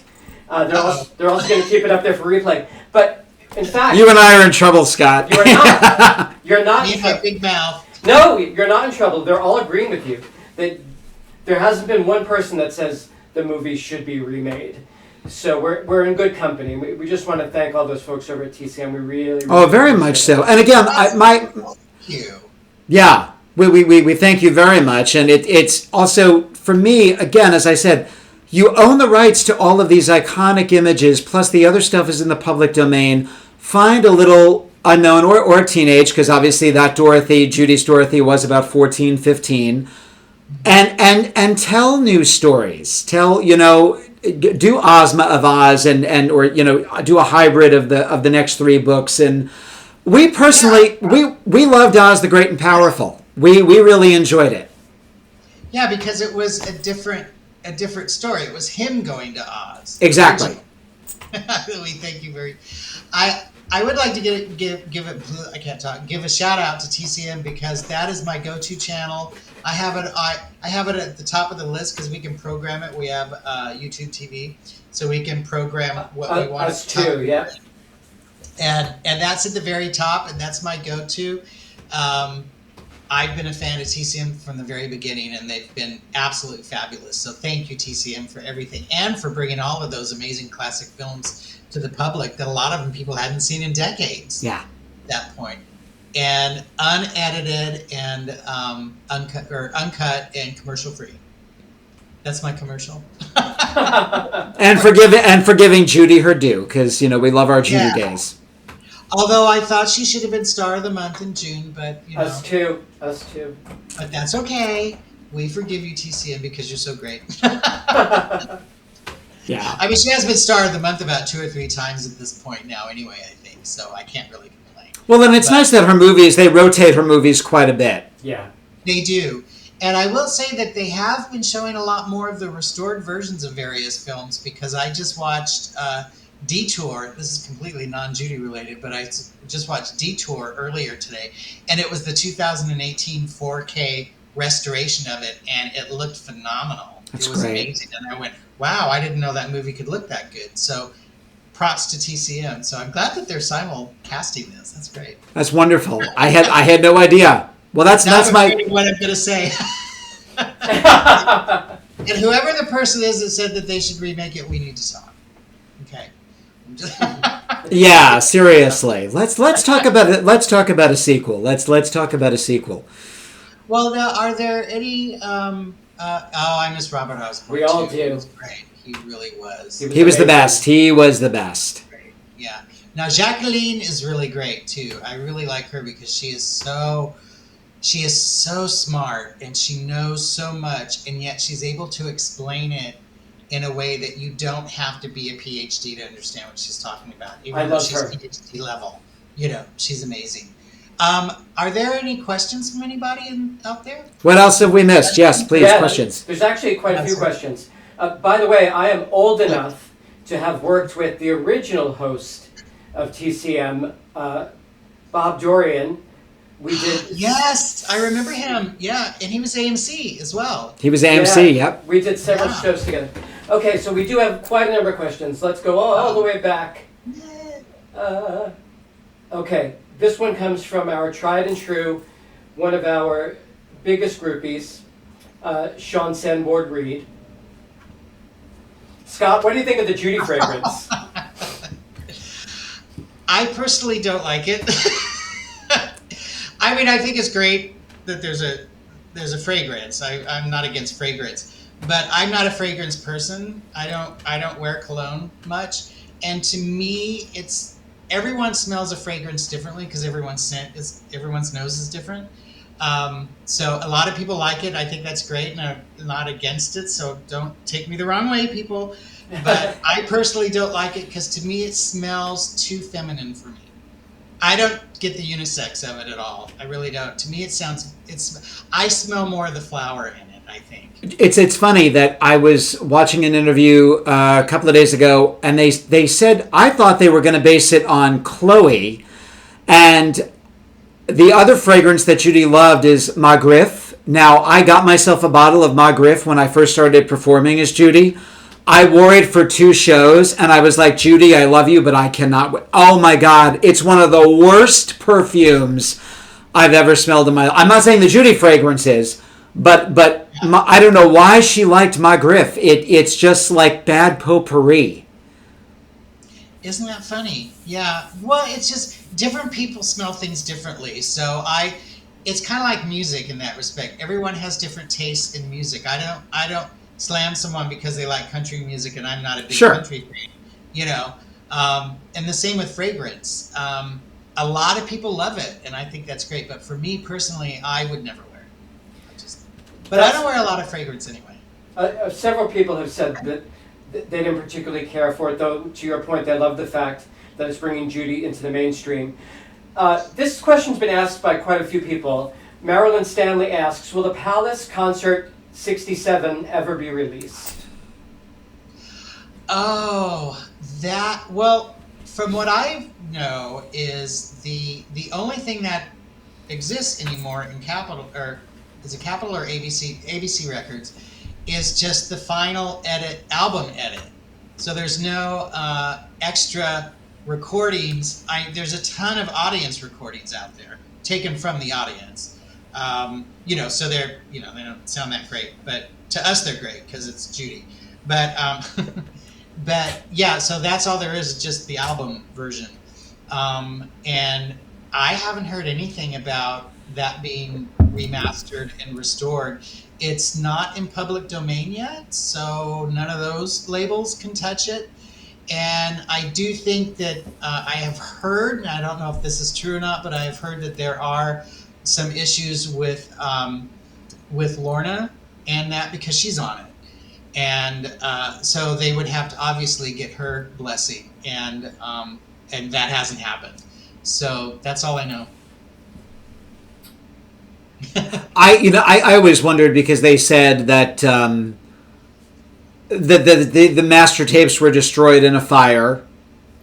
Yeah, and all they have is the album edit. But to me, Sid was so great at stocking stuff away. I wonder if there isn't a master copy lying around somewhere. I mean, it's the same with oh God, there's another concert. There are Sahara concerts of hers that were going to be released, but Sid enjoined them or something like that. Yeah, because Lucky Day, the song Lucky Day, was released by Capitol on, so someone has that out there. But who knows if it was Sid had it, or Sid had it and then sold it, or I don't really know. It's very sketchy with a lot of stuff that Sid had and what he did with things. It's very up and down and everything. But I want to know, like, what happened to all his stuff when he passed away? Because he sounds like he had some stuff tucked away, like a line recording of something and things like that. So yeah, I think it would be great if the 67 album were remastered, the entire thing, and maybe they could add some extra things from the same time period, maybe. Or maybe take some of the audience recordings that sound pretty decent and put those through, our modern technology. If we can make stereo out of mono, we could hopefully make some of those, depending on how far away the person was. Because, you've heard these audience recordings. Some of them, they sound pretty good because the person's pretty close. And, back then, it wasn't like now with the phone, with our mobile mobile devices. Back then you had to lug a tape recorder with you, and they were like, at least this big. So it wasn't easy to sneak those things into concerts, But sometimes you get an audience recording that sounds like they were in the parking lot. They were like, I can hear her somewhere. I think she's singing Lucky Day. I'm not sure. Yeah. So Thank God for Johnny Meyer with those Talk of the Town recordings. I mean, he wore the opera cape, and he smuggled in the, whatever kind of reel it was at the time. And otherwise we wouldn't have those. And I've had to explain that to people when they've said, I don't mean that in a bad way. That kind of sounded bad. But when they say, well, I don't understand how come these things weren't recorded better, these concerts of hers. And I explained to them that recording concerts, especially in the 50s, professionally, was just not a thing, and it wasn't done because it was bulky equipment, and it wasn't easy to just go in and record something, and not everything went through a line soundboard back then either. Yeah. So there are some line recordings like the Sahara that you mentioned, which is out there somewhere, and hopefully that person isn't, hopefully that doesn't end up in a dumpster. I have this big fear that a lot of collectors out there, like we talked about, like Debbie Reynolds said, the people who just keep things hidden and just show them to friends. I'm afraid that a lot of these people are going to pass away because a lot of us are getting older, and a lot of people who had access to that are getting older. Yeah. And I'm afraid that a family member is going to look at some tape, some reel-to-reel tape or a cassette, and go, oh, Judy Garland, who cares about that? Not knowing what it is. Yeah. And I'm afraid that that's already happened, where things have just been lost, to the sands of time. Well, Anyway, more questions? Sorry, we digress. No. no, I Next mean, question. That's an important point of digression. Is we know for a fact, no names, but we know for a fact that several people have either gotten rid of material or decided to edit material and not make it available based on their personal tastes. You know, one instance that comes to mind is, in my personal experience, there was an expletive in a recording session, and this person decided that no one could ever hear Judy use an expletive. And they destroyed the master in my presence. And so, you know, it's horrible, horrible stuff like that. But that being, I know. Well, it's like the Annie Get Your Gun outtakes, where you know she's about to. I think she's about to tell Buzz where to go stick it, Yeah. and all of a sudden the sound gets cut off of the. But Oh, yeah. You know that she is not happy. And, you know, that's what I try to tell people. She was human like the rest of us. She had bad days. She had days where, you know, and she had a very wicked body sense of humor, and she was known for that. And I'm sure she let rip a lot of F-bombs and things. Sure. I would be surprised if she didn't, you know. I mean, just knowing what we all know about her. Like, I would be surprised. But, yeah, I don't think things should be edited just because you think that people are going to be offended, because 10 years down the road, people might not be offended. Society changes. Sure. It's kind of like, you know, pre-code movies and things that were cut, and then they put them back in because, you know, after the code came in the 30s, and then like King Kong, for instance, scenes were cut, and those scenes have been put back in. You know, you can't just cut things just because you think people are going to be upset. And the flip side is, and this is one of the myths from the Zellweger film, Judy never ever cursed at an audience. She never got on. Yeah, that was one of the things that drove me up the. And there were many with that film, but that almost, well, I think all of those recordings exist, and someone is holding on to two of them. I believe it's the woman who's portrayed in the movie as being her friend, who knew her for like 2 minutes. Yeah. You know, they were besties in the film. They were besties, yeah. Yeah, she, from what I've been told is, yeah, she had a recording that I think the drummer had or something. I think it was like the drummer was her boyfriend or husband or something. I don't know. There was something there. I think it was the drummer, and she had the recording, and that's what Squinty used to listen to prepare. But the caveat was, this woman wanted her 15 minutes of fame.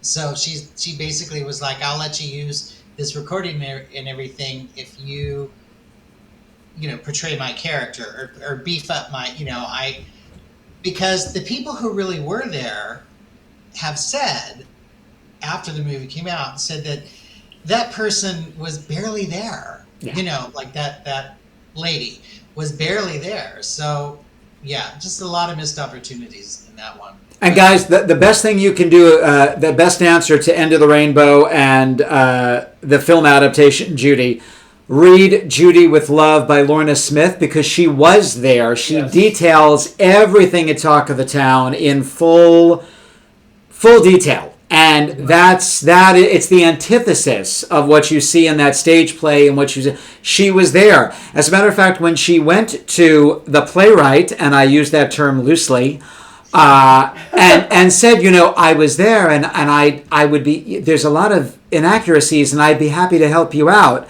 He grimaced at her and said, pardon my French, I don't give a fuck if people walk out of the theater hating Judy Garland.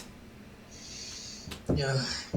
So, you see... That's not a way to approach any character, no. I think. Unless it's Jeffrey Dahmer or somebody, but... Yeah. You know... Yeah, that's just such a lack of respect, I think. You know, and I think regardless of what you think of a performer as a person, I think that you can separate, or at least I try to anyway. It's hard to sometimes to separate the performer or the artist from the art. You know, I mean, there's an old adage about loving the art but not the artist kind of thing, and I just think that shows such a horrible lack of respect for somebody who you're using to make money. on this thing, you know. Yeah. But I'm just not a big fan of any kind of censorship anyway. Sure. There's actually a question that just came to us. I'm going to answer this one myself. So this is from Mike Davenport.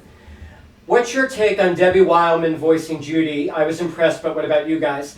So, Mike, thank you for asking that question. To Scott's point just now, what's really important to all of us who have spent many parts of our professional career and our personal lives as advocates of Judy are we really applaud anyone who respects her. And there's a long list of people. Certainly at the top of the list is Jim Bailey, Yes. who really set the high watermark. I'm completely biased because November 2nd will mark my husband Peter Mack's 20th anniversary of performing as Judy. And Congratulations. yeah, Thank it's you. really great. And there are a long list of women who have done really great homage to Judy. Connie Champagne. Debbie's certainly one of them. Connie Champagne, Julie Shepard, and one of my personal favorites is Isabel Keating in Boy from Oz. She not only did the show on Broadway, but she actually also voiced the biography and was brilliant. So thank you for that question. Now, in wrapping up here, guys, we have, this question's been asked by quite a few people. What do you guys do? What's your favorite, this is hard, what's your favorite Judy Garland live performance audio? What's your favorite Judy Garland performance video? So let's take out live. What's your favorite Judy singing, and what's your favorite Judy acting/singing? Each of you. Live or anything? Anything. But who wants to go first? You're the guest. You go first, Scott. Oh, thanks a lot. Being polite, okay. I try. Well, you know, I have to say it's the film version of Over the Rainbow. Is always, there's so many obviously great vocals and everything, but that's the one I want played at my funeral if anybody shows up. But that's the one because it's so pure and it's so true. It is sweet, but it's just probably the most pure, true song that has ever been sung. And I think I love all of her versions of it, of course, and I do like a lot of other people's versions as well. But I think that because she sings it so deceivingly simple, it's not really simple, but it's deceivingly simple that it just, to me, it's just magic. And every time I watch the film, and I just get that little chill when I watch her sing that. I know that sounds kind of corny, but I do.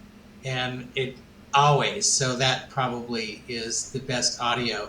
And then what was the best video? Yes, what's her best visual performance? Oh gosh, so many great ones.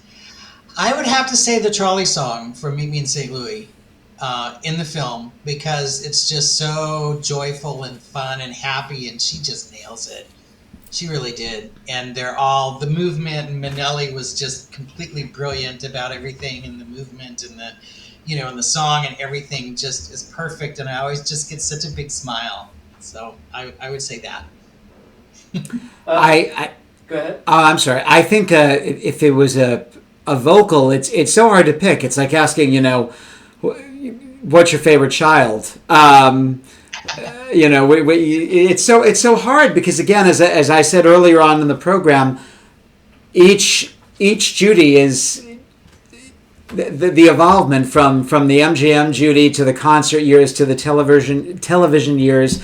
It's so hard to pick. I know that, funny enough, I know it's not one of Scott's favorite arrangements, but the one that makes my hairs stand up is just the build in Come Rain or Come Shine. I love that you remember that I'm not a big fan of it.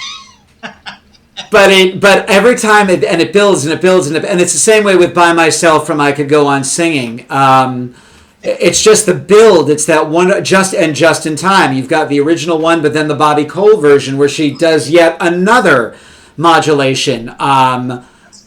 That, oh my God, that every time I hear it, I'll go back and I still have a Walkman. That shows you my age. But I'll rewind just a little bit just so I can hear her do that next modulation again, and I'll play it over and over and over again. Yeah. So from those like Come Rain or Come Shine, By Myself, Just in Time, they just give me, and I'm with Scott on Over the Rainbow in the movie. Every time I get swept up in it. It's like I'm seeing it for the first time. I'm a 5-year-old, actually 4.5-year-old, all over again. Yeah. So yeah, always visually.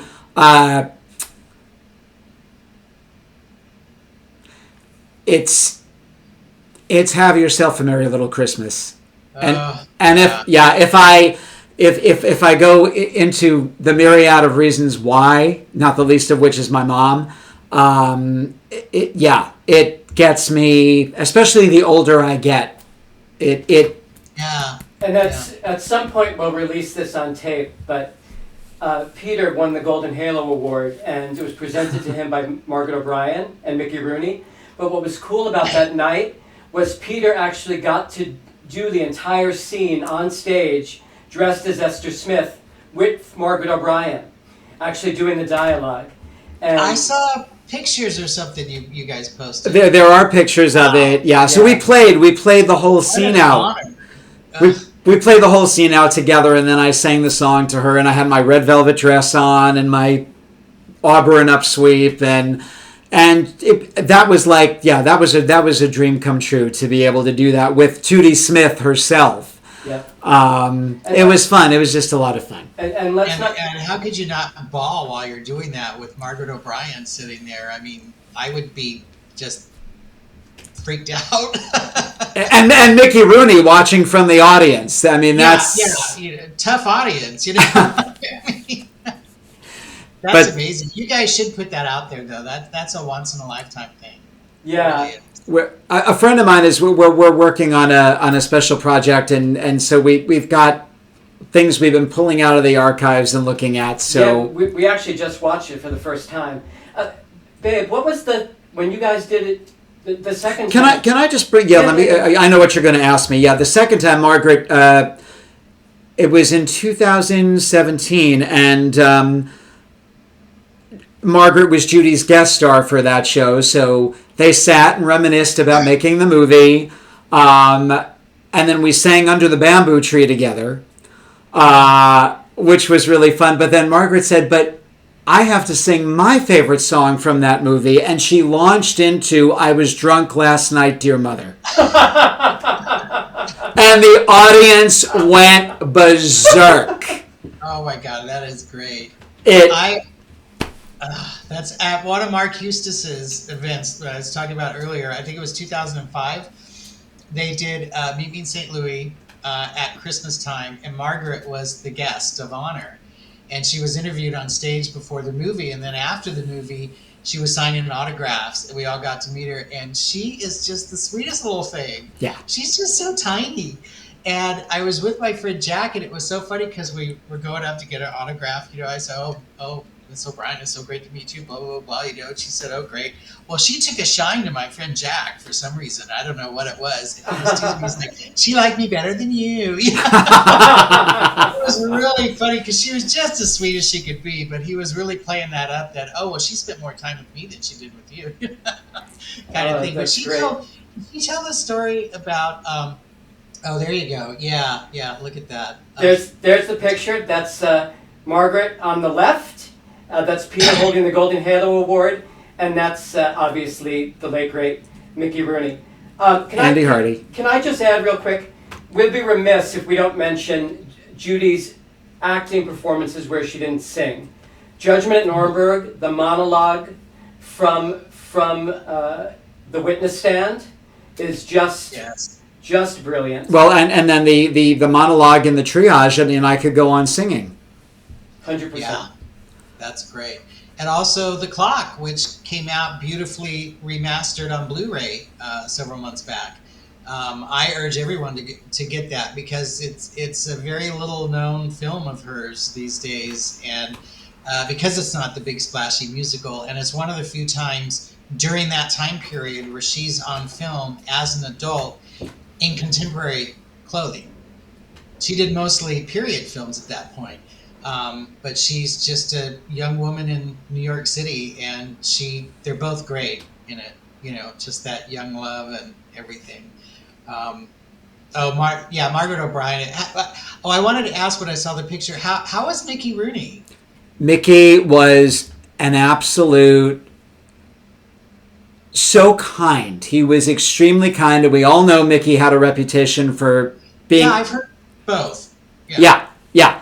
He knew what he was coming to see, and because he and Margaret were good friends, and Randall, the president of the council, so he was, when he first got to the space, he was a little bit jittery, and then the lights went down and the Garland Overture started, and I came out on stage, and because they said the way we're going to do this, Peter, is we want you to do the show.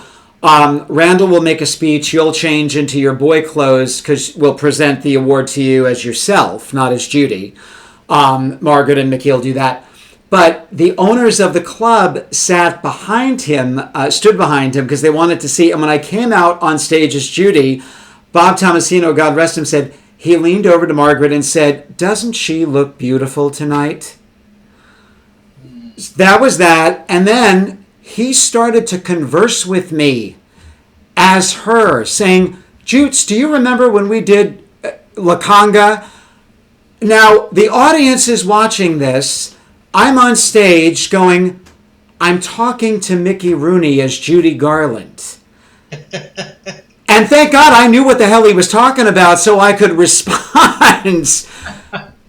But it was, people in the audience were like, this was surreal. Mickey and Judy were having a conversation as if she had never left. That's amazing. And at the end of the night, he did say to me, he said several things. He said, "I know you loved her, but you wouldn't have wanted her life." He was just, again, as sweet as he could be, and gave me a rousing endorsement. And I couldn't ask for more, because I know that she was like his sister. And that's high praise, because he's seen probably every other impersonator out there, good and bad. So he's been around. Or at that point, he had been around, I should say. And for the record, for anybody who's watching, you'll see it in an upcoming trailer we put together for my show. The question is asked, are you a Judy Garland lookalike and a sound-alike? And my answer is no on both counts. I don't think I look a damn thing like her. I don't think I sound really much like her. I've got a pretty good ear for voices, and I take what I can. I'm a lyric baritone, and it's not giving anything away. Sean has seen the show about 45 times, I think. It's a fantasia. Judy tells you at the top of the show she's 100 years old. Now, she still looks her beautiful Ray Aguian self from 1963. And I'm very tough about myself with the vocals. And my GP came to see the show with his wife last Christmas. And he said, I said, "Oh my God." Blah, blah. He said, What are you getting on at yourself about? He said, "First of all, you're telling us she's 100 years old. I hate to break it to Garland fans. She wouldn't still be singing, number one." And he said, "Number two, where your voice sits, Peter," and his wife is an ENT. He said, "You're probably in the same register that she would have been in, maybe being a baritone in her 50s and 60s, because her voice was starting to deepen anyway." Yeah, but as everyone's does. Exactly. So I portray Judy Garland, but I've never claimed to be either a lookalike or a sound-alike. It's just a loving, respectful tribute to her, and I try my best to convey that. And as you said, I guess when Mickey Rooney endorses you and Margaret O'Brien, you must be doing something right. Well, see, that's the key, is you're not trying to be her. Yeah. You sound alike, and because nobody can. I mean, exactly. It's like saying somebody's trying to sound and look just like Barbra Streisand. You just can't. distinctive personalities and voices. It's the essence. It's trying to get the essence of the person. You know, I don't pronounce my consonants. That's the big thing. Well, that's one of the reasons why I liked Connie Champagne's show. Yes. Well, over a decade ago now, when she did Imagine, which was songs that Judy might have sung had she lived into the 70s. And she was Garland-esque enough to pull off, making you believe like there's a little bit of her there, but she wasn't trying to copy her or be her, but she was singing things as she thinks she would have sung them. Yeah. So there was enough of that where she wasn't just impersonating her, but she was being just trying to give the essence and everything. And into like the second song, you really get it because you're there in person. You're seeing the whole thing. It's not just a recording, and you're seeing her and her movements and everything, and singing. So the illusion was there that this is probably pretty close to what it would have been like. And it was all very respectful too. There was never anything crass or negative either. That's actually one of my favorite concerts. In 2009, we created a show called Judy and the Songs That Got Away, and so same kind of a thing. Same concept. And like hearing Peter as Judy singing "Losing My Mind," for example, right. Or 50% from Ballroom. Which Jim Bailey had done in his act. Jim Bailey he had done that in his, and I think Julie Shepard did it too. So it's we've all taken a stab at it. Well, Handsome Men, it's that time. This question's been asked by almost everyone from the TCM side. Can I just add this to it? Yeah. One of the things that we love about you, Scott, and this is true. I'm not blowing smoke up your keister.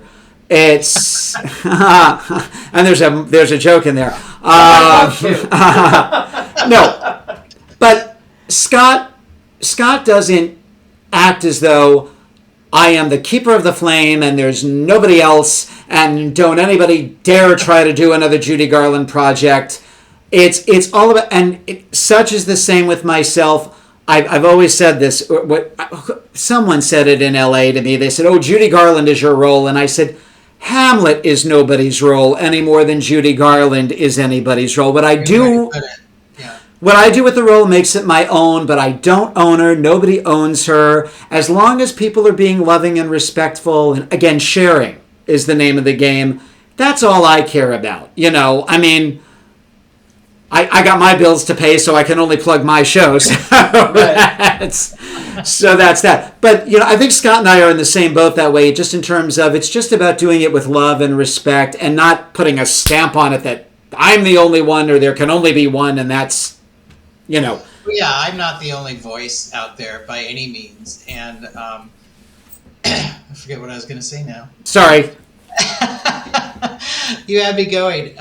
But no, that's very true. And what I was going to say is one thing I really love. I know social media can be really horrible and everything, but one thing I do love about social media is there is so much out there of her and photos and things that people share all the time, all over the place, in all different groups, and just it's not just a few people putting out a book here and there, or even a DVD or Laserdisc or whatever. Nothing against that. I don't mean it that way.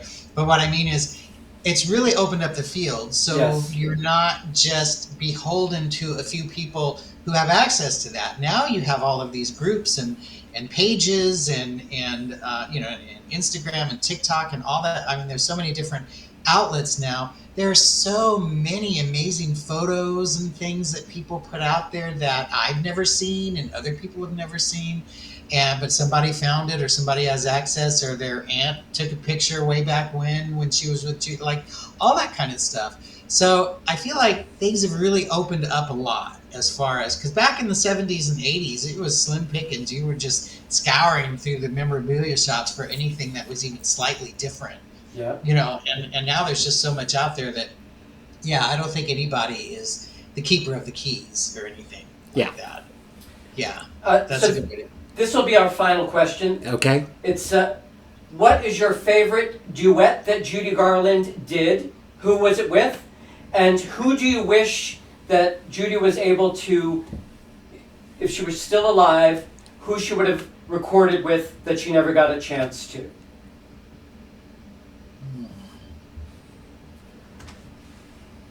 That's a good question. Favorite duet? Do you want to go first, babe? I mean, favorite duet. It's so hard to top the "Get Happy, Happy Days." Yeah. That's it. It's just so perfect. I mean, you've got these two just brilliant entertainers, and it just works so beautifully. So,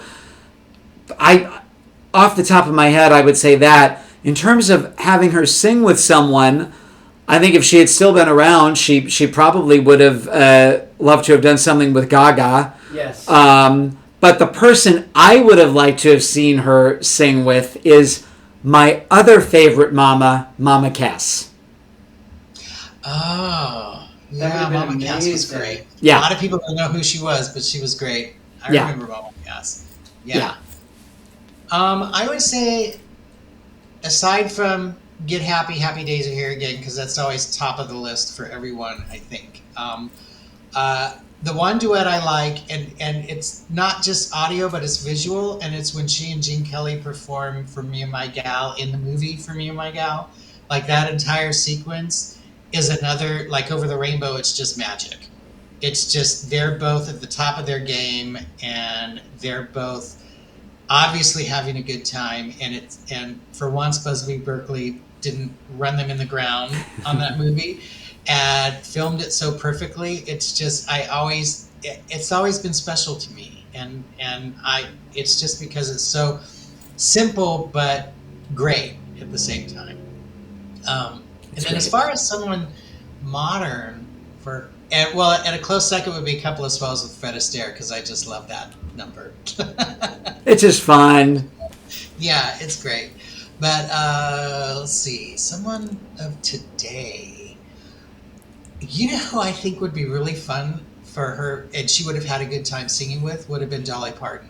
Oh my God, yes! Oh yes! I love Dolly Parton's voice. She's so great. I'm not a big country fan, but I do like her. And I think they would have had a good time. I think it would have been a little bit of like her with Martha Raye, a little bit. Like they would have just gone, just had so much fun together. Well, the Martha Raye stuff is hysterical. Oh, I know. Her mugging, just hysterical. Yeah, Martha Raye with Well, when you think of all the people, like I always think about the television series, and I know it was bandied about. Elvis, my God, if she could have sang with Elvis, that he was on the top of the list. Can we get him? Can we not get him? Because they both admired each other's talent. That would have been amazing. Yeah. He apparently did really admire her a lot. And in one of the Elvis biographies, they claim that he was originally supposed to be Jean Paul. Oh, I didn't know that. Yeah, that he was at the top of the list before Goulet, and that would have been interesting. That would have been really interesting. Yeah, that would have been interesting. That would have been kind of neat for him to do the voice of something, but not show him. Yeah.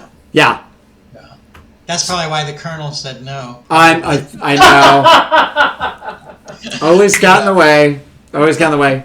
Scott, thank you so much for spending this time with us. I'm sorry it's taken this long to get you here. That's okay. I'm always here. So anytime you want me to come back, let me know. I can talk.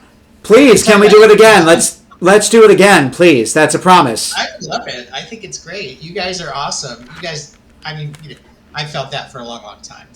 So, guys, you need to go out and get Judy at 100, 26 classics in stereo. It is by Hit Parade Records, and you're going to love it. What they've done. Judy Garland is already off the charts incredible, and they've just made it just that much more so.